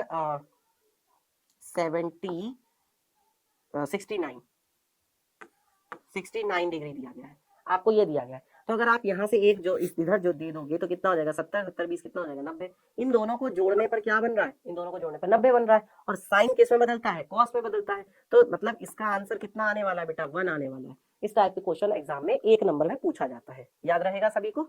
फॉर्मूले लिखवा दिए हैं सारे के सारे एक ही जगह, ठीक है। चलिए आगे बढ़ते हैं, त्रिकोणमितीय सारणी की भी बात कर लेते हैं, बहुत इंपॉर्टेंट है बेटा। त्रिकोणमितीय सारणी कैसे याद रख सकते हो, अगर याद नहीं है तो कैसे रख सकते हो, देखो आपको क्या करना है बेटा, यहाँ पर तो आप लिख लेंगे थीटा, इस टाइप से तो आप थीटा लिखेंगे इधर की तरफ, ठीक है, इधर की तरफ थीटा लिखेंगे, और इधर की तरफ आप क्या लिखेंगे, साइन। साइन लिखा आपने, फिर आपने क्या लिखा, कॉस लिखा आपने, फिर आपने क्या लिखा, टेन लिखा आपने। मेन तो यही है, साइन कॉस और टेन, मेन तो यही है ना, बस इन तीनों को आपको मेन ध्यान रखना है। तो बच्चों सबसे पहले आता है 0, फिर उसके बाद क्या आता है, फिर उसके बाद आता है 30, 0 के बाद आता है 30, 30 के बाद आता है 45, 45 के बाद क्या आता है बच्चों, 45 के बाद आता है 60, और 60 के बाद लास्ट आ जाता है आपका यहाँ पर 90, ठीक है। चलिए बहुत अच्छी बात है। तो यहाँ से बेटा साइन जो है 0 है, अब यहाँ पर आपको क्या करना है, गिनतियां लिखनी है, 0 लिख लिया, 1 लिख लिया, 2 लिख लिया, 3 लिख लिया, और क्या लिख लिया, 4 लिख लिया, लिख लिया। अब इन सबको किससे भाग दे दो, इन सबको 4 से भाग दे दो, लो सबको क्या कर दिया आपने, 4 से भाग दे दिया, दे दिया भाई, सबको 4 से भाग दे दिया। पहले 0 से गिनती शुरू की, 0 1 2 3 4, सबको 4 से भाग दिया, दूसरा काम। अब इनके ऊपर क्या लगा दो, वर्गमूल लगा दो, इन सभी के ऊपर क्या लगा दीजिए, इन सभी के ऊपर वर्गमूल लगा दीजिए, ठीक है, ये लीजिए। और उसके बाद क्या करना है, सॉल्व कर लेना है इसको। देखो 0 को 4 से भाग दोगे, आंसर क्या आने वाला है, आंसर यहाँ पर आने वाला है 0, ठीक है। 4 का वर्गमूल कितना होता है, 4 का वर्गमूल होता है 2, तो ये आ जाएगा 1/2। 2 का वर्गमूल क्या, 2 एकम 2 और 2 दूनी 4, यानी ये क्या आ जाएगा, 1 में अंडर रूट के अंदर 2 आ जाएगा, ठीक है। 3 तो वर्गमूल के बाहर आएगा नहीं, वो तो वर्गमूल के अंदर ही रहेगा, लेकिन 4 का तो वर्गमूल 2 होता है, ठीक है। 4 से 4 कटेगा, मतलब ये तो आपके पास कितना आ जाएगा, 1 आ जाएगा ना। तो आपके पास देखो मान आ गए, सबके मान आ गए आपके पास, आपके पास क्या आ गए बच्चों, सबके मान आ चुके हैं। तो अगर मैं यहाँ पर साइन के लिए मान लिखूं, ठीक है, मैंने यहाँ पे क्या किया था, मैंने यहाँ पे 0 को 4 से भाग दिया था, यही तो किया था। तो 0 को 4 से भाग दिया था तो 0 आया था। यहाँ पर क्या किया था, 1 को 4 से भाग देके, 1 को 4 से भाग देके उसका वर्गमूल निकाला था। तो बेटा 1 का वर्गमूल तो क्या होगा, 1 होगा, और 4 का वर्गमूल क्या होगा, 2 हो जाएगा। यहाँ से आपके पास आया था 1/√2, यहाँ से आपके पास क्या आया, √3/2 आया, और यहाँ से आपके पास आया है 1। अब आपको क्या करना है, इसको पलट देना है। जब आप कॉस के मान लिखेंगे तो ये 0 सबसे लास्ट में ले जाओ, इस 0 को कहाँ ले जाओ, सबसे लास्ट में यहाँ पर, और इस 1 को कहाँ ले आओ, 1 को ले आओ सबसे स्टार्टिंग में, यानी कि यहाँ पर, ठीक है। और ये जो 1/√2 है इसको यहीं पे लिख लो, 1/√2, ठीक है। और इसको, इस वाले मान को कहाँ ले जाओ, देखो इस वाले मान को ले जाओ यहाँ, यहाँ पर 1/√2, सॉरी 1/2, 1 कितना आ जाएगा, 2, ठीक है। और ये वाला जो मान है, इस मान को कहाँ ले जाओ, इस मान को यहाँ ले जाओ, यानी कि √3/2। तो ये किसके मान आ गए, ये आ गए बच्चों कॉस के मान, ठीक है। अब लास्ट में लिखते हैं बेटा टेन के मान, टेन थीटा के। तो टेन थीटा क्या होता है, साइन बटे कॉस, सबको पता है। टेन थीटा क्या होता है, टेन थीटा होता है साइन थीटा, और बटे में क्या होता है, कॉस थीटा, है ना। तो इसका मतलब क्या है, 0 को 1 से भाग देंगे तो क्या आएगा, 0 आएगा। 1/2 को इससे भाग देंगे तो क्या आएगा, 1 में अंडर रूट 3 आ जाएगा, ठीक है। 1/√2 को 1/√2 से भाग दोगे 1 आएगा। √3/2 को 1/2 से भाग देंगे तो क्या आ जाएगा, केवल √3 आएगा, क्योंकि 2 से 2 कट जाएगा। 1 को 0 से भाग दोगे तो क्या आएगा भाई, अगर 1 को 0 से भाग देते हैं तो ये हमारे पास आएगा अनंत, इनफाइनाइट, ठीक है। इसका मान अपरिभाषित है, जो हमें नहीं पता है। तो ये हो गई आपकी त्रिकोणमितीय सारणी, ओके, समझ में आ गया सभी को। चलिए आगे बढ़ते हैं। इसके बाद बच्चों बात करते हैं त्रिकोणमितीय सर्व समीकरणों की। कौन कौन सी सर्व समीकरण होती है हमारे पास। तो बच्चों हमारे पास जो सर्व समीकरण हैं उसमें एक तो सर्व समीकरण हमारे पास आती है, सबसे पहली सर्व समीकरण बहुत ज्यादा important, sine square theta plus का कॉस स्क्वायर थीटा बराबर कितना होता है, 1 होता है। ठीक है, फिर दूसरी आती है हमारे पास सेक स्क्वायर थीटा माइनस का सेक स्क्वायर थीटा माइनस का टेन स्क्वायर थीटा बराबर कितना होता है, 1 होता है। और एक हमारे पास होती है बच्चों कोसेक स्क्वायर थीटा माइनस का कॉट स्क्वायर थीटा बराबर कितना होता है, 1 होता है। ये तीन होती हैं। अच्छा ध्यान रहे साइन और कॉस वाले में प्लस होता है, जबकि सेक और टेन वाले में भी माइनस होता है, और कोसेक और कॉट वाले में भी क्या होता है, माइनस होता है। ठीक है, याद रहेगा। ये भी याद रखेंगे सर्व समीकरण, ये त्रिकोणमिति नहीं, ये बीज गणितीय सर्व समीकरण है, ये बीज गणितीय है, याद रहे। बीज गणितीय सर्व समीकरण, बीज गणितीय सर्व समीकरण कौन सी है, बीज गणितीय है a माइनस बी का होल स्क्वायर। ए माइनस बी का होल स्क्वायर क्या होता है, ए स्क्वायर प्लस का बी स्क्वायर माइनस क्या होता है, 2ab, याद है ना, याद कर लेना। और a प्लस बी का होल स्क्वायर क्या होता है, a प्लस बी का होल स्क्वायर होता है a का स्क्वायर प्लस का b का स्क्वायर प्लस क्या होता है, 2ab होता है। और एक और है जो कि बहुत ही ज्यादा इंपॉर्टेंट है, उसको मैं अलग रंग से दिखा देता हूँ, अलग रंग से दिखा देता हूँ, जो कि क्या होती है बच्चों, ए स्क्वायर माइनस का बी स्क्वायर, जो क्या होती है ए स्क्वायर माइनस का बी स्क्वायर। तो ये किसके बराबर हो जाती है, एक बार ए और बी को क्या कर देते हैं, जोड़ देते हैं, और एक बार क्या कर देते हैं, ए और बी को घटा देते हैं, और फिर इनकी गुणा कर देते हैं, ए प्लस बी गुणा में ए माइनस बी। ये बीज गणितीय सर्व समीकरण है, ये भी आपको बच्चों पता होनी चाहिए, लिख लो इसको। ठीक है, सारी समीकरण लिखवा दी। चलिए आगे बढ़ते हैं अगले चैप्टर पे, जो कि क्या है बच्चों, त्रिकोणमिति के कुछ अनुप्रयोग, जिसमें हम लोग किसके बारे में पढ़ते हैं, ऊंचाई और दूरी के बारे में पढ़ते हैं। तो यहाँ पर हमें कुछ चीजें पता होनी चाहिए, प्रेक्षक कौन होता है, वस्तु क्या है, दृष्टि रेखा क्या है, क्षैतिज रेखा क्या है। तो जब एक इंसान, एक व्यक्ति जो है किसी वस्तु को देखता है बच्चों, तो उसे हम कहते हैं प्रेक्षक। देखने वाला जो है ना, इस देखने वाले को क्या कहा जाता है, देखने वाले को कहा जाता है बच्चों प्रेक्षक, यानी कि ऑब्जर्वर, जो ऑब्जर्व कर रहा है, जो देख रहा है। ठीक है, अब जिस वस्तु को ये देख रहा है, मान लो यहाँ पर कोई है वस्तु, जैसे मान लो ये सूर्य है, वो सूर्य को देख रहा है। ठीक है, सूर्य को देख रहा है, तो सूर्य क्या है बच्चों, यहाँ पर ये वस्तु है। सूर्य जो है वो यहाँ पर किसका काम कर रही है, सूर्य काम कर रही है वस्तु का। ठीक है, कोई वस्तु है। ठीक है, तो जो ये देख रहा है, तो इसकी आंख से, है ना, और उस वस्तु को जो मिलाने वाली रेखा है, जो देखने वाली रेखा जिससे ये देख रहा है, उसको हम क्या कहते हैं बच्चों, उसको हम कहते हैं दृष्टि रेखा। क्या कहा जाता है बेटा, दृष्टि रेखा कहा जाता है। ठीक है, और जमीन के सहारे, यानी कि इसकी आंख से जमीन के सहारे जो रेखा होती है, जमीन के सहारे मतलब लेटी हुई रेखा जो होती है, इसको क्या कहा जाता है, इसको कहा जाता है बच्चों क्षैतिज रेखा। इसे क्या कहा जाता है, इसे कहा जाता है क्षैतिज रेखा। ठीक है, चलिए इसके बाद बात करते हैं बच्चों उन्नयन कोण और अवनमन कोण की। जब भी कभी हम किसी वस्तु को, जैसे मान लीजिए मुझे आसमान में इस पतंग को देखना है, तो मुझे क्या करना पड़ेगा, पतंग को देखने के लिए मुझे अपनी गर्दन ऐसे ऊपर उठानी पड़ेगी। तो जब गर्दन ऐसे ऊपर उठाएंगे तो उन्नयन कोण बनेगा। कौन सा कोण बनेगा, उन्नयन कोण बनेगा। दृष्टि रेखा ये रही और क्षैतिज रेखा ये रही। ठीक है, अब मान लीजिए मुझे किसी वस्तु को नीचे की तरफ देखना है, तो नीचे की तरफ अगर कोई वस्तु है यहाँ नीचे की तरफ, तो उसके लिए देखने के लिए मुझे ऐसे गर्दन झुकानी पड़ेगी। तो जब गर्दन झुकानी पड़ती है, जैसे मान लीजिए ये बच्चा ऊपर है और गेंद जो है वो नीचे पड़ी हुई है, तो यहाँ से यहाँ ये देख रहा है, ये इसकी दृष्टि रेखा होगी। ठीक है, तो ये दृष्टि रेखा है, ये क्षैतिज रेखा है। तो यहाँ पर इस कोण को क्या बोला जाता है, इसको बोला जाता है अवनमन कोण। कौन सा कोण, अवनमन कोण, एंगल ऑफ डिप्रेशन। और ये होता है बेटा आपका उन्नयन कोण, एंगल ऑफ एलिवेशन। ठीक है, याद रखेंगे कि जो उन्नयन कोण होता है वो अवनमन कोण के बराबर होता है, क्योंकि दोनों क्या बन जाते हैं बच्चों, यहाँ पर z बना लेते हैं, ऐसे z बना लेते हैं ना, तो ये जो ये वाला कोण होता है वो इस कोण के बराबर हो जाता है। अवनमन कोण जो है वो किसके बराबर होता है, उन्नयन कोण के। क्यों, क्योंकि ये एकांतर कोण होते हैं। कौन से कोण होते हैं बेटा, ये एकांतर कोण होते हैं। क्योंकि ये जो आपकी ये क्षैतिज रेखा हो गई, और यहाँ पे भी ये क्षैतिज रेखा है भाई, इसके समांतर ये इस तरीके से आप क्षैतिज रेखा खींच सकते हैं ना ऐसे, तो ये क्या हो जाएंगी, समांतर रेखा हो जाती है, इसलिए एकांतर कोण आपस में क्या होते हैं, बराबर होते हैं। ठीक है, चलिए इसके बाद आगे बढ़ते हैं बच्चों, बात करते हैं वृत्त की। तो वृत्त और वृत्त से एक जो रेखा की स्थिति है उसको समझते हैं जरा। वृत्त और वृत्त से रेखी जो एक रेखा की स्थिति है उसको समझते हैं। जैसे मान लीजिए कि एक तो आपके पास ये है वृत्त, ठीक है, एक मान लिया आपके पास ये है वृत्त, ठीक है, और एक मान लिया आपके पास ये है वृत्त, ये तीन वृत्त है। ठीक है, अब अलग अलग तरीके से देखते हैं भाई। एक रेखा तो क्या है, एक रेखा तो देखो यहाँ से ऐसे जा रही है, एक रेखा तो यहाँ से ऐसे जा रही है, एक रेखा क्या है, एक रेखा यहाँ से ऐसे जा रही है। ठीक है, और एक रेखा जो है वो यहाँ से कुछ इस तरीके से जा रही है, ध्यान से देखेंगे। एक रेखा जो है यहाँ से ये कुछ ऐसे जा रही है। तो ये रेखाएं जो है ये हम देख पा रहे हैं कि ये अलग अलग तरीके से जो ये यहाँ पर जा रही हैं, इसकी अलग अलग स्थिति को देख रहे हैं। भाई इस रेखा से इस वृत्त का कोई मतलब नहीं है। ये रेखा जो है इस वृत्त को ना छू रही है, ना काट रही है, ना कुछ कर रही है, कुछ भी नहीं कर रही। ठीक है, ये बिल्कुल अलग है और ये बिल्कुल अलग है, इससे इसका कोई मतलब नहीं है। ठीक है, तो इसको तो हम सिंपल रेखा बोलेंगे। इसको हम क्या कहेंगे? सिंपल इसको हम एक रेखा बोलेंगे। लेकिन ये वाली जो लाइन है, ये वाली जो रेखा है, ये हमारे वृत्त को क्या कर रही है? दो अलग अलग बिंदुओं पर क्या कर रही है बच्चों? काट रही है। दो अलग अलग बिंदुओं पर काट रही है, इसलिए इसको हम बोलते हैं बच्चों छेदक रेखा। क्या कहते हैं इसको? हम छेदक रेखा कहते हैं। और ये वाली जो रेखा है ये हमारे वृत्त को केवल एक पॉइंट पर, केवल एक बिंदु पर क्या कर रही है?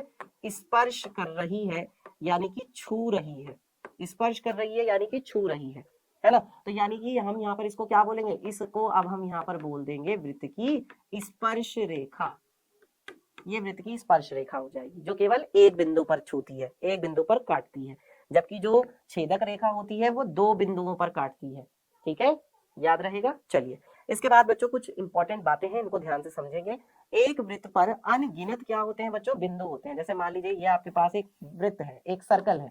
ठीक है, तो इस पर कितने बिंदु है? इस पर बहुत सारे बिंदु हैं बच्चों, हमें नहीं पता, हम गिन भी नहीं सकते इतने सारे बिंदु इस पर हैं। और इसीलिए उन सारे बिंदुओं को मिलाने से ही तो ये हमें वृत्त मिला है। इस पर बेटा जी बहुत सारे बिंदु हैं, अभी ऐसे पता नहीं न जाने कितने बिंदु हैं जिन्हें हम दिखा भी नहीं रहे हैं, पर इसका मतलब ये तो नहीं कि हम दिखा नहीं सकते। इस पर तो अनगिनत बिंदु है, देख सकते हैं आप लोग, है ना? तो एक वृत्त पर क्या होते हैं बच्चों? अनगिनत बिंदु होते हैं। ठीक है, एक वृत्त के किसी एक बिंदु पर केवल कितनी रेखा खींची जा सकती है? केवल एक स्पर्श रेखा खींची जा सकती है। जैसे ये आपका एक बिंदु है, तो इस पे आप इस बिंदु पे केवल एक स्पर्श रेखा खींच सकते हो। जैसे ये आपका यहाँ पर एक पॉइंट है, तो इस पर आप एक स्पर्श रेखा खींच सकते हो। जैसे यहाँ पर एक ये पॉइंट है, तो इस पर भी आप एक स्पर्श रेखा ऐसे खींच सकते हो। जैसे यहाँ पर ये एक पॉइंट है, तो इस बिंदु पर भी आप एक स्पर्श रेखा ऐसे खींच सकते हो, है ना? जैसे यहाँ पर एक पॉइंट है, तो इस पर आप एक स्पर्श रेखा ऐसे खींच सकते हो। जैसे यहाँ पर ये एक पॉइंट है, तो इस पर आप एक स्पर्श रेखा ऐसे खींच सकते हो। तो एक बिंदु पर एक स्पर्श रेखा खींची जा सकती है, ये यहाँ पे लिखा हुआ है। और वृत्त पर बिंदु कितने होते हैं? वृत्त पर तो अनगिनत बिंदु होते हैं, यही यहाँ पे लिखा हुआ है, एक वृत्त पर अनगिनत स्पर्श रेखाएं खींची जा सकती हैं, खींची जा सकती हैं, खींची जा सकती हैं। ठीक है, और अगला क्या है? एक वृत्त पर किसी बाह्य बिंदु से केवल दो स्पर्श रेखाएं खींची जा सकती है। जैसे मान लो ये आपके पास क्या है? ये आपके पास एक वृत्त है और एक आपके पास क्या है? बाह्य बिंदु है, यानी कि बाहर वाला एक पॉइंट है, ये बाह्य बिंदु है P। तो बाह्य बिंदु से आप इस पर कितनी स्पर्श रेखा खींच सकते हो? एक स्पर्श रेखा ऐसे और एक स्पर्श रेखा ऐसे। इस पर आप केवल बच्चों दो स्पर्श रेखाएं खींच सकते हैं। कितनी स्पर्श रेखाएं खींच सकते हैं? बाह्य बिंदु से केवल दो स्पर्श रेखाएं खींची जा सकती हैं। ओके, चलिए आगे बढ़ते हैं। वृत्त की जो छेदक रेखा होती है वो उसको कितने बिंदुओं पर काटती है? दो बिंदुओं पर काटती है, अभी बता दिया। ठीक है, और जो वृत्त की स्पर्श रेखा होती है वो कितने बिंदुओं पर काटती है? वो केवल एक बिंदु पर स्पर्श करती है, या जिसे हम कह सकते हैं कि काटती है। या तो स्पर्श कह लो या ये कह लो कि काटती है, बात एक ही है, एक ही बिंदु पर काटेगी। जो स्पर्श रेखा होती है वो त्रिज्या पर स्पर्श बिंदु पर क्या होती है? लंब होती है। अब जैसे मान लीजिए ये आपका क्या है? वृत्त है। एक बार और बना लेते हैं। ये मान लो आपका क्या है? वृत्त है। ठीक है, और ये आपकी क्या है? केंद्र है। और ये यहाँ पर क्या किया गया है? नीचे की तरफ या मान लीजिए साइड में क्या किया गया है? एक स्पर्श रेखा ऐसे खींची गई है। ये आपने क्या खींची है? ये आपने यहाँ पर एक स्पर्श रेखा खींची है। तो क्या होगा बेटा, जब आप यहाँ पर स्पर्श बिंदु पर एक त्रिज्या खींचेंगे ना, तो ये क्या होगी? ये यहाँ पर 90 डिग्री पर होगी, यानी कि लंब होगी। कहाँ पर होगी बेटा? ये आपका क्या है? ये आपका यहाँ पर स्पर्श बिंदु है। यहाँ पर ये आपका क्या है? बिंदु P, जो कि क्या है? स्पर्श बिंदु है। इसको हम क्या कहेंगे? P बिंदु जो है स्पर्श बिंदु है। और ये आपका क्या है? वृत्त का केंद्र है। ठीक है, तो ये 90 डिग्री पर होती है, लंब होती है। कहां पर? स्पर्श बिंदु पर लंब होती है। कौन होती है? त्रिज्या और स्पर्श रेखा। त्रिज्या और स्पर्श रेखा दोनों क्या है? लंब है।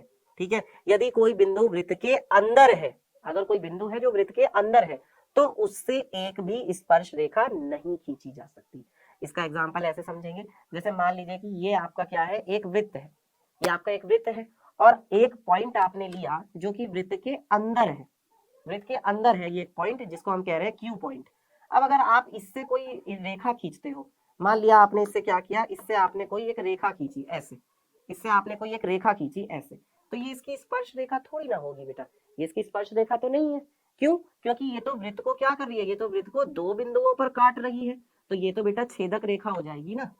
ये तो कौन सी रेखा हो गई? ये तो छेदक रेखा हो गई, ये स्पर्श रेखा नहीं है। समझ में आ गया सभी को? चलिए, इसके बाद आगे बढ़ते हैं बच्चों, बात करते हैं बाह्य बिंदु से वृत्त पर खींची गई स्पर्श रेखा की लंबाई आपस में क्या होती है, बराबर होती है। जैसे मान लीजिए कि आपके पास क्या है, ये एक वृत्त है, ये आपके पास एक वृत्त है और इस वृत्त पर आप क्या करते हैं बच्चों, बाह्य बिंदु से, यहाँ से बाहर एक पॉइंट है बिंदु P, तो बिंदु P से आप इस पर ना स्पर्श रेखाएं खींचते हैं। कैसे, देखिए आप यहाँ पर इस तरीके से, यहां से आप ऐसे जो है,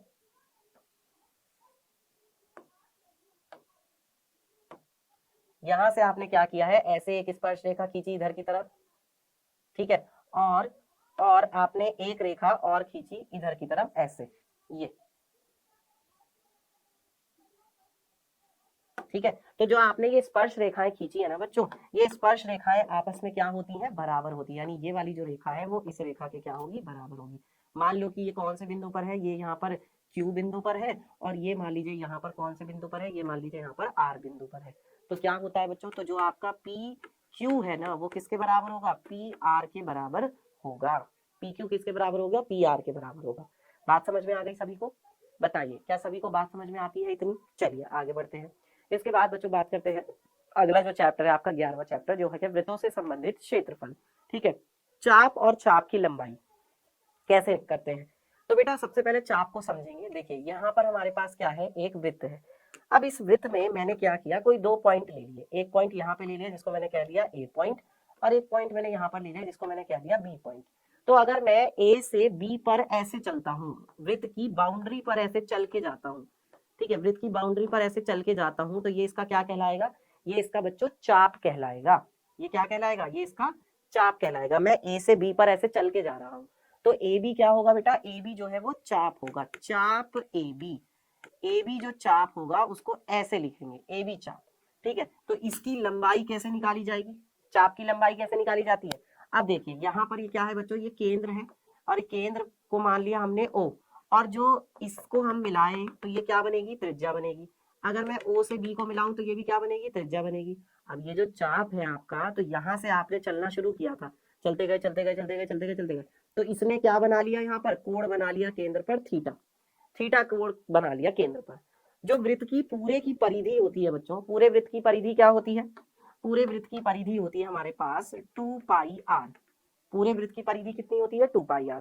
लेकिन हमारे चाप ने कोण बनाया है थीटा, तो थीटा और बटे में पूरे वृत्त का जो कोण होता है वो कितना होता है, एक जो ये पूरा चक्कर पूरा होता है यहाँ से यहाँ तक, एक चक्कर जो पूरा होता है 360 डिग्री का कोण बनाता है वो, तो यानी थीटा के बटे में कितना आ जाएगा, 360, जितना भी वो कोण बना रहा है, 2πr गुणा थीटा बटे 360 डिग्री। ये हो जाता है फॉर्मूला चाप की लंबाई का। चाप की लंबाई ऐसे निकालेंगे, ठीक है। अच्छा, अब यहाँ पर हमारे पास वृत्त का जो क्षेत्रफल होता है वो क्या होता है, सभी बच्चों को पता है कि जो वृत्त का क्षेत्रफल होता है वो तो πr² होता है। वृत्त का क्षेत्रफल कितना होता है बच्चों, ये हमारे पास होता है πr², है ना, वृत्त का क्षेत्रफल। तो यहाँ से अगर हम वृत्त खंड और त्रिज्य खंड की बात करें, तो त्रिज्य खंड क्या होता है बेटा, देखो एक त्रिज्या ये हो गई और एक त्रिज्या ये हो गई, और जो ये संगत चाप है, ठीक है, तो त्रिज्या और संगत चाप से जो ये त्रिज्य खंड बना है, इस त्रिज्य खंड का अगर हमें क्षेत्रफल निकालना है, तो ये क्षेत्रफल कैसे निकलेगा बताओ, ये क्षेत्रफल जो है, ये क्षेत्रफल कैसे निकलेगा बेटा, तो त्रिज्य खंड का क्षेत्रफल लिख ले, त्रिज्य खंड का क्षेत्रफल। त्रिज्य खंड का क्षेत्रफल क्या होता है, देखो पूरे वृत्त का क्षेत्रफल होता है πr²। अब हमारा जो त्रिज्य खंड है वो तो केंद्र पर कितना कोण बना रहा है, थीटा कोण बना रहा है, तो इसमें गुणा कर दोगे किससे, थीटा से। पूरे वृत्त का कोण कितना होता है, पूरे वृत्त का कोण होता है बच्चों 360, यानी बटे में कितना आ जाएगा, 360। तो ये हो गया फॉर्मूला दूसरा। ओके, चलिए इसके बाद आगे बढ़ते हैं। त्रिज्य खंड का क्षेत्रफल बता दिया है कैसे निकाला जाता है, ठीक है, फिर से लिख लो। त्रिज्य खंड का क्षेत्रफल क्या होता है, πr² गुणा थीटा बटे में कितना, 360 डिग्री। ओके, और यहाँ पर बच्चों वृत्त खंड का क्षेत्रफल, वृत्त खंड का क्षेत्रफल क्या होता है भाई, इसको हम कैसे निकाल सकते हैं, त्रिज्य खंड के क्षेत्रफल में से, जो त्रिज्य खंड का क्षेत्रफल है, तो त्रिज्य खंड के क्षेत्रफल में से क्या कर दें, हम त्रिभुज का जो क्षेत्रफल है उसे घटा दें। ठीक है, त्रिज्य खंड के क्षेत्रफल में से हम क्या करें, त्रिभुज का जो क्षेत्रफल है उसे घटा दें। कौन सा त्रिभुज, देखो यहाँ पर जो आपको त्रिभुज दिखाई दे रहा है, ठीक है। वृत्तखंड कौन होता है बेटा, वृत्तखंड ये होता है अगर मैं यहाँ से A से B को मिला देता हूँ, अगर मैं A से B को मिला देता हूँ तो वृत्तखंड कौन होगा, ये जो नीचे वाला होगा, ये ठीक है, तो इसका क्षेत्रफल कैसे निकलेगा, इस त्रिभुज ओ ए बी का क्षेत्रफल अगर हम घटा दें तो यहाँ पे आप त्रिज्यखंड का क्षेत्रफल क्या लिखेंगे, पाई आर स्क्वायर थीटा बटे कितना 360 डिग्री, और त्रिभुज का क्षेत्रफल क्या लिखेंगे, त्रिभुज त्रिभुज ए ओ बी का क्षेत्रफल, त्रिभुज ए ओ बी का क्षेत्रफल। देख लो त्रिभुज ए ओ बी कहाँ बन रहा है, ये रहा ए ओ बी का क्षेत्रफल। समझ में आ रहा है सभी को प्यारे बच्चों, तो इससे हम वृत्तखंड का क्षेत्रफल निकाल सकते हैं।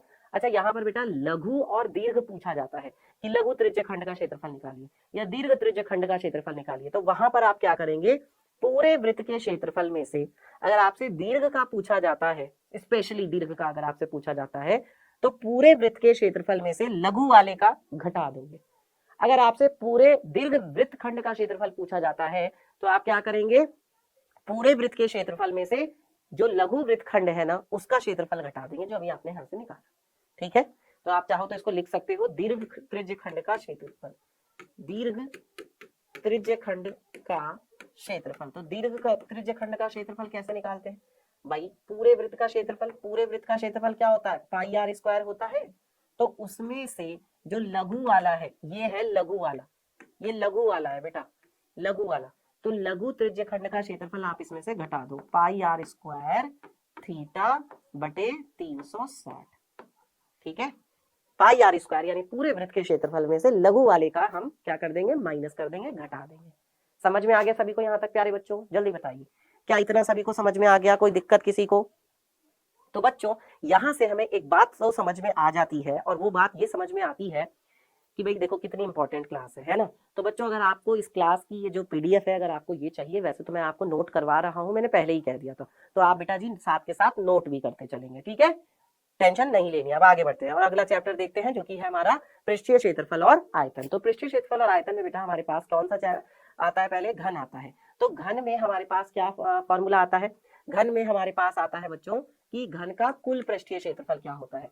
तो घन कैसे होता है बेटा, घन कुछ ऐसे बनता है, घन कुछ जो बनता है बेटा वो घन कुछ ऐसे बनता है, ये देखो है ना, घन जो बनता है वो कुछ ऐसे बनता है, घन कुछ ऐसे बनता है। तो घन का जो बेटा पृष्ठीय क्षेत्रफल होगा, कुल पृष्ठीय क्षेत्रफल, तो वो क्या हो जाता है, घन का कुल पृष्ठीय क्षेत्रफल हो जाता है 6 गुणा में 1 पृष्ठ का क्षेत्रफल जो कि a स्क्वायर होता है, 6 गुणा में a स्क्वायर। और घन का जो आयतन होता है बेटा, वो घन का आयतन कैसे निकाला जाता है, भुजा की घात 3, जो भी उसकी भुजा है तो भुजा की घात कितना कर देते हैं 3, यानी कि a की घात कितना हो जाएगा 3 हो जाएगा। ये जो घन की भुजा है ये यहाँ पर कितनी दी गई है, घन की भुजा आपको a दी गई है, और सारी भुजाएं आपस में बराबर होती हैं, तो एक ही घात कितना हो जाएगा 3 हो जाएगा। समझ में आ गया सबको प्यारे बच्चों। चलिए इसके बाद आगे बढ़ते हैं, बात करते हैं घनाभ के बारे में। तो बेटा जो घनाभ होता है, घनाभ का कुल पृष्ठीय क्षेत्रफल कैसे निकाला जाता है। अच्छा घनाभ बनता कैसे है, कुछ इस तरीके से बनता है घनाभ, आयतों से घनाभ बनता है ना, दो आयत होते हैं एक जैसे, तो उनसे क्या बनता है बेटा, उनसे बनता है घनाभ। ये देखो इनसे क्या बनता है, इनसे बनता है बच्चों घनाभ। तो इस घनाभ का जो अगर आपको लंबाई दी गई है, लंबाई मान लीजिए l दी गई है, ये लंबाई हो जाएगी, ठीक है, ये आपकी क्या हो जाएगी बच्चों, चौड़ाई हो जाएगी, और ये आपकी क्या हो जाएगी बेटा जी, ऊंचाई हो जाएगी। लंबाई चौड़ाई ऊंचाई तीनों हो गई। तो बच्चों जो कुल पृष्ठीय क्षेत्रफल होता है वो क्या हो जाता है, 2 गुणा में L B plus B H plus H L, ये हो जाता है 2 गुणा में L B plus B H plus H L. और जो बच्चों घनाभ का आयतन है, तो घनाभ का आयतन क्या हो जाता है, लंबाई गुणा चौड़ाई गुणा ऊंचाई, ठीक है, लंबाई गुणा चौड़ाई गुणा ऊंचाई। चलिए नेक्स्ट है बच्चों बेलन। बेलन कैसा होता है, बेलन कुछ इस तरीके का होता है। एक एक फॉर्मूले को बेटा लिख लेना, एक जगह रहेंगे तो एग्जाम टाइम पर आपको पढ़ने में क्या रहेगी, आसानी रहेगी, रिवीजन करने में आसानी रहेगी मेरे बच्चे। त्रिज्या आर है और इसकी ऊंचाई कितनी है भाई, ऊंचाई यहाँ से यहाँ तक जो इसकी दी गई है वो ऊंचाई मान लिया h है, त्रिज्या r है। तो बेटा घन का बेलन का जो वक्र पृष्ठ क्षेत्रफल है वो क्या हो जाएगा, बेलन का वक्र पृष्ठ क्षेत्रफल हो जाएगा आपके पास 2 पाई r और गुणा में h, 2 पाई r h, क्या लिख देंगे इसको हम सिंपल, 2 पाई r h, ये होता है। और इसका जो कुल पृष्ठीय क्षेत्रफल होता है बेलन का वो क्या हो जाता है, 2 पाई r ब्रैकेट में 2 पाई r ब्रैकेट में h प्लस r, 2 पाई r ब्रैकेट में h प्लस r, ठीक है। इसके बाद आयतन कितना होता है बेलन का, बेलन का जो आयतन होता है बच्चों वो हो जाता है आपका पाई आर स्क्वायर गुणा h, पाई आर स्क्वायर गुणा क्या हो जाता है h हो जाता है, लिख लो सारे फॉर्मूले, ठीक है, सारे फॉर्मूले लिख लीजिए बेलन के, हो गए। चलिए इसके बाद बात करते हैं शंकु की। तो जो शंकु होता है बेटा वो बेलन से ही बनाया जाता है। शंकु किससे बनाया जाता है? बेलन से बनाया जाता है। तो जैसे बेलन का वक्र पृष्ठ होता है ऐसे ही शंकु का भी वक्र पृष्ठ होता है। जैसे बेलन की ऊंचाई होती है ऐसे ही शंकु की ऊंचाई होती है। बस शंकु में क्या आ जाती है बेटा? बस शंकु में तिर्यक ऊंचाई एल भी आ जाती है। शंकु की तिर्यक ऊंचाई एल भी आ जाती है। तो यहाँ पे वक्र पृष्ठ तो क्या हो जाता है? वक्र पृष्ठ तो हो जाता है बेटा पाई आर एल, ठीक है। और जो कुल पृष्ठीय क्षेत्रफल होता है वो क्या होता है? पाई आर ब्रैकेट के अंदर क्या होता है? L plus R. Pi R bracket के अंदर क्या होता है? L plus R. और जो इसका आयतन है वो बेलन के आयतन का क्या होता है? 1/3। 1/3। अब बेलन का आयतन क्या होता है? बेलन का आयतन होता है pi R square H. 1/3 pi R square H, ये होता है शंकु का आयतन। समझ में आ गया सबको? चलिए तो आगे बढ़ते हैं बच्चों, बात करते हैं इसके बाद गोला के बारे में। तो गोला जो है बेटा, गोला यानी कि स्फेयर। गोला कैसा? जैसे कि वृत्त। लेकिन गोले और वृत्त में बच्चों डिफरेंस होता है, अंतर होता है। बेटा गोले की भी क्या होती है? गोले की भी त्रिज्या होती है। लेकिन गोले का क्या होता है बच्चों? आयतन होता है। क्योंकि गोले के अंदर हम हवा भर सकते हैं। जैसे कि एक फुटबॉल होती है, बास्केटबॉल होती है, कोई भी बॉल होती है, उसके अंदर आप हवा भर सकते हो, है ना। तो उसका क्या है? एक आयतन है। लेकिन वृत्त का तो आयतन नहीं होता ना। वृत्त जैसे एक खाने की प्लेट है, खाना खाने की प्लेट जो है उसमें कोई हवा थोड़ी भर सकते हैं, तो वो वृत्त है। और गोला जो है वो एक गेंद है, गेंद जिसके अंदर हम हवा भरते हैं, ठीक है। तो बच्चों यहाँ पर वक्र पृष्ठीय क्षेत्रफल क्या हो जाएगा? अगर वक्र पृष्ठ की बात करें तो बेटा वो हो जाएगा आपका 4 पाई आर स्क्वायर। और चाहे वक्र पृष्ठ का हो या फिर आप इसे कुल पृष्ठीय क्षेत्रफल का हो, इसका वक्र पृष्ठ और कुल पृष्ठीय क्षेत्रफल दोनों आपस में क्या होते हैं बच्चों? बराबर होते हैं। 4 पाई आर स्क्वायर ही होता है, ठीक है। और जो आयतन होता है गोले का, गोले का आयतन क्या होता है? 4/3 पाई आर क्यूब होता है। 4/3 पाई आर क्यूब होता है। ये हो गया, समझ में आ गया सभी को? चलिए अब आगे बढ़ते हैं। इसके बाद बात करते हैं अर्धगोले के बारे में। तो अर्धगोला कैसे बनता है? जब एक पूरे गोले को बीच में से क्या कर दिया जाता है? काट दिया जाता है, तो अर्धगोला बन जाता है। इसकी त्रिज्या भी आर होगी। अर्धगोले की त्रिज्या भी क्या होगी बच्चों? आर होगी, ठीक है। तो अर्धगोले का वक्र पृष्ठ क्या हो जाता है? जो पूरे गोले का वक्र पृष्ठ था उसका क्या हो गया? आधा, यानी कि 2 पाई आर स्क्वायर। लेकिन इसका कुल पृष्ठीय क्षेत्रफल अलग होता है। कुल पृष्ठ में कितने हो जाते हैं? 3 पाई आर स्क्वायर आ जाता है, 3 पाई आर स्क्वायर, ओके। और बच्चों जो अर्धगोले का आयतन होता है वो पूरे गोले के आयतन का आधा। तो पूरे गोले का आयतन 4/3 था, इसका आयतन 2/3 पाई आर क्यूब हो जाएगा। 2/3 पाई आर क्यूब हो जाएगा। समझ में आ गया बच्चों सभी को? यहाँ तक बताइए जल्दी से, कोई दिक्कत किसी को, कोई परेशानी? क्लियर है? नेक्स्ट देखते हैं चैप्टर अपना जो कि है बच्चों सांख्यिकी। तो सांख्यिकी में बच्चों बहुत सारे फॉर्मूले हैं, तो थोड़ा सा ध्यान से एक एक फॉर्मूले को लिख लेंगे। सबसे पहले आता है बेटा वर्ग की माप, जिसे हम वर्ग चौड़ाई भी कहते हैं। वर्ग माप जिसे हम वर्ग चौड़ाई भी कहते हैं, तो वो कैसे निकाली जाती है बच्चों? उच्च सीमा में से निम्न सीमा को घटा देते हैं। इसके बाद बच्चों परिसर यानी कि रेंज कैसे निकाली जाती है? रेंज परिसर कैसे निकाला जाता है? तो वो निकाला जाता है सबसे बड़ा मान में से घटा देते हैं सबसे छोटा मान। सबसे बड़ा जो मान होता है उसमें से सबसे छोटा आंकड़ा घटा देते हैं। मध्य बिंदु या जिसे हम वर्ग चिन्ह भी कहते हैं बेटा, जिसे हम क्या बोलते हैं? एक्स आई। तो वो एक्स आई कैसे निकाला जाता है? उच्च सीमा में निम्न सीमा को जोड़ दो और उसका क्या कर दो? आधा कर दो। दोनों सीमाओं को क्या कर दो? जोड़ दो और फिर उसका क्या कर दो? आधा कर दो, ठीक है। चलिए इसके बाद बच्चों बात करते हैं माध्य निकालने का फॉर्मूला, यानी कि एक्स बार कैसे निकाला जाता है? सभी आंकड़ों का योग और बटे में कुल आंकड़ों की संख्या। सारे आंकड़ों को जोड़ दो और बटे में जितने आंकड़े हैं उसे लिख दो, ठीक है। चलिए नेक्स्ट देखते हैं बच्चों। इसके बाद आता है माध्य। माध्य जिसे क्या कहा जाता है? एक्स बार। तो इसकी 3 विधियां हैं, ठीक है। एक तो होती है बच्चों प्रत्यक्ष विधि। पहली विधि कौन सी है? पहली विधि है बेटा आपके पास यहाँ पर प्रत्यक्ष विधि। पहली विधि है बेटा आपके पास प्रत्यक्ष विधि, जिसे कहते हैं डायरेक्ट मेथड। तो उसमें क्या होता है? सिग्मा एफ आई एक्स आई बटे में सिग्मा एफ आई। इसके बाद आती है बच्चों आपके पास कल्पित माध्य विधि। कल्पित माध्य विधि। तो कल्पित माध्य विधि में क्या होता है? कल्पित माध्य विधि जो है उसमें क्या आ जाता है?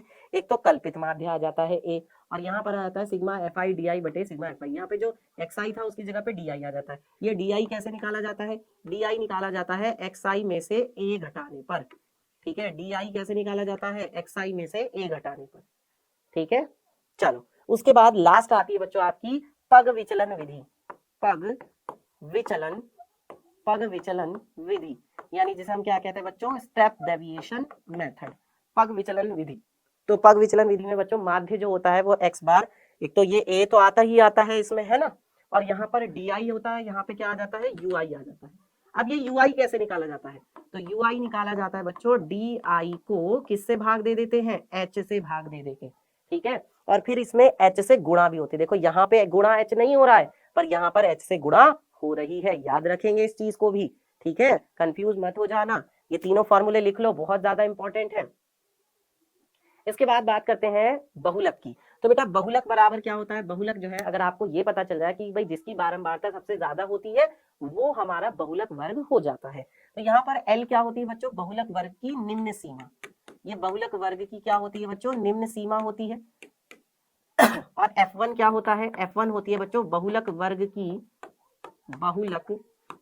की बारंबारता, बहुलक वर्ग की बारंबारता, ठीक है। और फिर F0 क्या होता है, F0 होता है बहुलक वर्ग से पहले वाले वर्ग की, बहुलक वर्ग से पहले वाले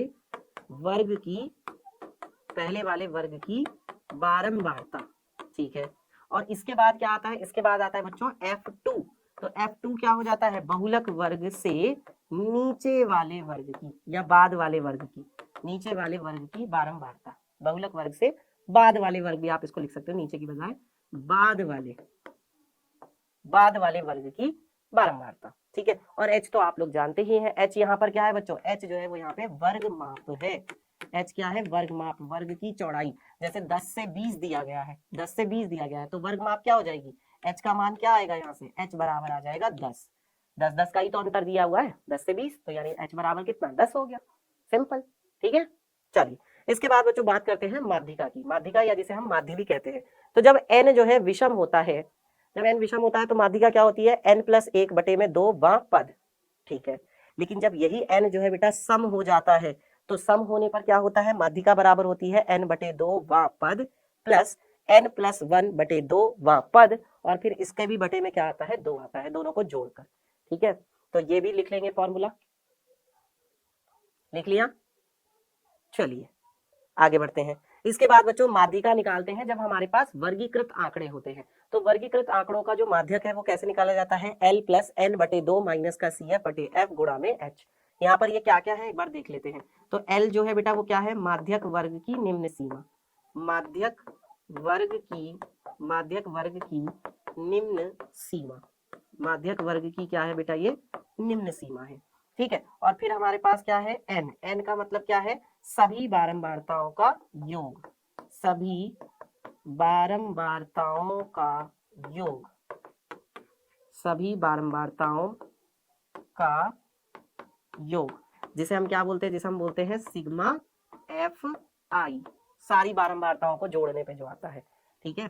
और CF क्या है, CF है हमारे पास यहाँ पर जो संचयी बारंबारता है, वो भी किसकी, माध्यिका वर्ग से ऊपर वाले वर्ग की, माध्यक वर्ग से पहले वाले वर्ग की, पहले वाले वर्ग की क्या है, संचयी बारंबारता, समचयी बारंबारता, ठीक है। और यहाँ पर बच्चों ये F क्या है, F जो है वो माध्यक वर्ग की बारंबारता है, तो ये भी लिख लेंगे। F क्या है, F है माध्यक वर्ग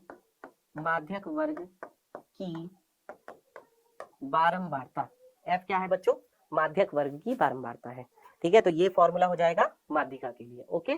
चलिए तो बस इसमें इतने ही फॉर्मूले थे। इसके बाद हमारा लास्ट चैप्टर जो है एक और आता है प्रायिकता, वो भी देखेंगे। एक फॉर्मूला और है जिस पर कई बार एग्जाम में क्वेश्चन में पूछ लिया जाता है, बहुलक बराबर 3 गुणा माध्यिका माइनस 2 गुणा माध्य, इसको भी लिख लो, ये भी लिख लो, ये भी इंपॉर्टेंट है, इस पर भी 1 नंबर का क्वेश्चन एग्जाम में पूछा जाता है, बहुलक बराबर 3 गुणा माध्यिका माइनस 2 गुणा माध्य। चलिए अब लास्ट देखते हैं बेटा प्रायिकता, जो हमारा अंतिम चैप्टर है। इसमें क्या कह रहे हैं, किसी सिक्के को उछालना। अब जब किसी सिक्के को उछाला जाता है तो हमारे पास कितने परिणाम होते हैं, किसी सिक्के को उछालने पर हमारे पास 2 परिणाम होते हैं, या तो हेड होता है या फिर टेल होता है, या तो हेड होता है या फिर क्या होता है, टेल होता है। किसी पासे को फेंकने पर हमारे पास कितने परिणाम होते हैं बच्चों, 6 परिणाम होते हैं। 6 परिणाम क्या क्या होते हैं, या तो 1 आ सकता है, या 2 आ सकता है, या 3 आ सकता है, या 4 आ सकता है, या 5 आ सकता है, या 6 आ सकता है, ठीक है। जब किसी थैले में से बिना देखे आप गेंद निकालते हो तो क्या है, ये सब क्या है बच्चों, ये सब प्रयोग हैं। वो लाल रंग की भी हो सकती है, हरे रंग की भी हो सकती है, पीली भी हो सकती है, नीली, जिस जिस रंग की उसमें गेंद होगी उनमें से किसी भी रंग की निकल जाएगी। ठीक है, ताश की गड्डी से जब पत्ता निकालते हैं तो ताश की गड्डी में टोटल कितने पत्ते होते हैं? ताश की गड्डी में टोटल 52 पत्ते होते हैं। अब कौन कौन से होते हैं 52 पत्ते, एक बार देख लेते हैं। तो बेटा जो ताश की गड्डी होती है उसमें टोटल कितने पत्ते होते हैं? 52 पत्ते होते हैं। कौन कौन से होते हैं? स्पेड होते हैं, क्लब होते हैं, डायमंड होते हैं और हार्ट होते हैं। डायमंड होते हैं बेटा ईंट के पत्ते, हार्ट होते हैं पान के पत्ते, क्लब होते हैं चिड़ी के पत्ते और स्पेड होते हैं हुकुम के पत्ते। ठीक है, स्पेड मतलब हुकुम के पत्ते, क्लब मतलब चिड़ी के पत्ते, डायमंड मतलब ईंट के पत्ते और हार्ट मतलब पान के पत्ते। ठीक है, तो इसमें क्या होता है? एक होता है बच्चों किंग, यानी कि एक होती है बेगम, एक होता है बादशाह और एक होता है उनका गुलाम, और बाकी एक एस होता है जिसे इक्का कहा जाता है। एस का मतलब है बेटा इक्का, ये इक्का हो गया, है ना। जैक मतलब गुलाम हो गया, ठीक है, और क्वीन मतलब क्या हो गया? बेगम हो गई, बेगम। ठीक है, और किंग मतलब क्या हो गया? बादशाह। ठीक है, इस तरीके से। और 2 से लेके 10 तक के कार्ड होते हैं जिसमें 2 से 10 तक लिखा होता है। तो बेटा 1 2 3 4, 4 कार्ड दिए हो गए। 2 से लेके 10 तक 9 कार्ड होते हैं। तो 9 और 4 कितने हो जाते हैं? टोटल 13 कार्ड हो जाते हैं। अब 13 ये वाले, 13 ये वाले, 13 ये वाले, 13 ये वाले, टोटल कितने हो गए? 52। 13 चौके 52, 13 चौके 52। चलिए, तो बच्चों अब यहाँ पर देखते हैं कुछ छोटी छोटी सी बातें जो बहुत इंपॉर्टेंट है। किसी भी प्रायिकता का जो मान है कभी भी 1 से बड़ा नहीं हो सकता, और किसी भी प्रायिकता का मान कभी ऋणात्मक भी नहीं हो सकता। यानी हम कह सकते हैं कि किसी घटना की प्रायिकता जो है वो कहां से कहां तक हो सकती है? किसी भी घटना की जो प्रायिकता है वो 1 से हमेशा या तो छोटी होगी या उसके बराबर होगी। 1 से छोटी छोटी होगी, 1 से बड़ी नहीं होगी, लेकिन 0 से बड़ी या बराबर होगी। ज्यादा से ज्यादा क्या होगा? 1 के बराबर होगा, पर कम से कम 0 होगी, 0 से छोटी नहीं होगी। इसका मतलब ऋणात्मक नहीं हो सकती किसी भी घटना की प्रायिकता का मान। ठीक है, अनुकूल परिणाम क्या होते हैं? जब कोई प्रयोग किया जाता है तो कुछ ऐसे परिणाम होते हैं जो हमारी घटना के फेवर में होते हैं, अनुकूल होते हैं, जो हमारे फेवर में होते हैं, उसे हम अनुकूल परिणाम कहते हैं। कुल परिणाम क्या होता है? किसी प्रयोग के सभी संभव परिणामों को कुल परिणाम कहा जाता है। ठीक है, इसके बाद बच्चों प्रायिकता का सूत्र लिख लेंगे। प्रायिकता बराबर क्या होता है? प्रायिकता कैसे निकाली जाती है? जैसे कोई भी घटना है, किसी घटना ई के लिए अगर बात करें, किसी घटना ई के लिए जो प्रायिकता है पीई, वो कैसे निकाला जाता है? वो निकाला जाता है बच्चों अनुकूल परिणाम, अनुकूल परिणाम, अनुकूल परिणाम, और बटे में क्या होता है? बटे में आता है आपके पास बच्चों कुल परिणाम। अनुकूल परिणाम और बटे में क्या आ जाता है? कुल परिणाम। ये होता है प्रायिकता का फॉर्मूला, सूत्र। ठीक है, किसी प्रयोग की सभी प्रारंभिक घटनाओं की प्रायिकताओं का योग कितना होता है? हमेशा 1 होता है। ठीक है, जैसे आप एक सिक्के को उछालते हो तो सिक्के को उछालने पर या तो हेड आता है या फिर टेल आता है, यही दोनों तो आते हैं। हेड आने की प्रायिकता भी कितनी होती है? 1/2 होती है। बच्चों टेल आने की प्रायिकता भी कितनी होती है? 1/2 होती है। अगर दोनों को जोड़ोगे तो आधा और आधा कितना होगा? 1 ही तो होगा। यानी जितनी भी घटनाएं हैं, है ना, सभी प्रारंभिक घटनाएं या तो हेड या टेल, तो सबकी जो प्रायिकताओं का योग है, दोनों की अगर मैंने प्रायिकताओं का योग निकाला तो वो कितना आ रहा है? 1 ही तो आ रहा है। ऐसे ही अगर आप पासे को फेंकोगे तो पासे को 1 निकाल आने की प्रायिकता, 2 आने की प्रायिकता, 3 आने की प्रायिकता, 4 आने की प्रायिकता, 5 आने की प्रायिकता, या फिर उस पर 6 आने की प्रायिकता जो है, सबको अगर जोड़े तो कितना आएगा? 1 आएगा। क्योंकि सबकी प्रायिकता क्या है? 1/6, 1/6, 1/6, 1/6, 1/6, सबकी प्रायिकता 1/6 है। तो अगर उनको आप जोड़ोगे तो बेटा वो भी कितना देगा? 1 ही तो देगा। ये है। इसके बाद आगे बढ़ते हैं बच्चों, किसी घटना के ना घटने की प्रायिकता। तो बच्चों अगर मान लीजिए कोई घटना ई है, कोई घटना ई है, तो इसके घटने की प्रायिकता को तो हम कहते हैं पीई, है ना, और घटना के ना घटने की जो प्रायिकता होती है उसे हम कहते हैं पीई डैश। अब इन दोनों का जो जोड़ होता है बच्चों वो हमेशा किसके बराबर होता है? 1 के बराबर होता है। किसी घटना के घटने की प्रायिकता और उस घटना के न घटने की प्रायिकता का जोड़ 1 के बराबर होता है। ठीक है, जैसे अगर आपको पीई डैश निकालना है, किसी घटना के न घटने की प्रायिकता अगर आपको निकालनी है, तो आप क्या करेंगे? 1 में से उस घटना के घटने की प्रायिकता घटा दो, 1 में से क्या कर दो? माइनस कर दो, तो आपका आंसर आ जाएगा। 1 में से घटा देना है। ठीक है, चलिए, तो इसके बाद बच्चों आज के लिए इतना काफी था। मुझे लगता है कि आज जितने भी फॉर्मूले मैंने आपको करवाए हैं, और सारा मैंने आपको करवा दिया है, पहले चैप्टर से लेके बेटा देखो 14वें चैप्टर तक, लास्ट चैप्टर जो है प्रायिकता, वहां तक मैंने आपको एक एक फॉर्मूला जो है वो सारे आपको मैंने लिखवा दिए हैं, रिवाइज करवा दिए हैं। बल्कि उसके साथ साथ में मैंने आपको कुछ कॉन्सेप्ट भी लिखवाए हैं, याद भी करा दिए, रिवाइज भी करवा दिए। और मुझे उम्मीद है, मुझे इतना पूरा भरोसा है कि आप लोगों को अच्छे से समझ में भी आ गया होगा और आपने नोट डाउन भी कर लिया होगा, लिख भी लिए होंगे एक ही जगह। और बताइएगा बच्चों कि आज की जो ये क्लास है, आज की जो ये वीडियो है आपको कैसी लगी, कितनी हेल्पफुल रही आपके लिए। आपकी ही डिमांड पर बेटा मैं ये वीडियो लेकर के आया था, क्योंकि आप ही बच्चों ने मेरे से कहा था कि सर एक वीडियो ऐसे लेकर के आइए जिसमें मैथ्स के सारे फॉर्मूले हो। तो सारे फॉर्मूले आपके एक जगह आपको मैंने करा दिए हैं। नहीं, अगर आप थोड़ा सा लेट आए हो क्लास में तो बच्चों पीछे जाकर के दोबारा पूरी क्लास देख लेना, सारे फॉर्मूले रिवाइज कर लेना, लिख लेना, बहुत ज्यादा इंपॉर्टेंट है। अमित सर आपके साथ हैं, आपको किसी भी चीज से डरने की जरूरत नहीं है। आज की ये क्लास आपको कैसी लगी, लाइक शेयर और कमेंट करके मुझे जरूर बताइएगा। मिलूंगा आपसे बच्चों अगली क्लास में। और याद रहे, बोर्ड परीक्षा केवल आपकी नहीं बेटा, मेरी भी है, ठीक है। अगर आप बोर्ड की परीक्षा देने जा रहे हैं तो वो एक तरह से बच्चों मेरे लिए भी है, और आपका रिजल्ट अच्छा आएगा तो समझूंगा मैं कि मेरा रिजल्ट अच्छा आया, और इसीलिए बेटा मैं आपके लिए यहाँ पर मेहनत कर रहा हूँ, ठीक है। हम आपके साथ हैं, अमित सर आपके साथ हैं, तो फिर डरने की क्या बात है। Bye bye, take care, love you to all.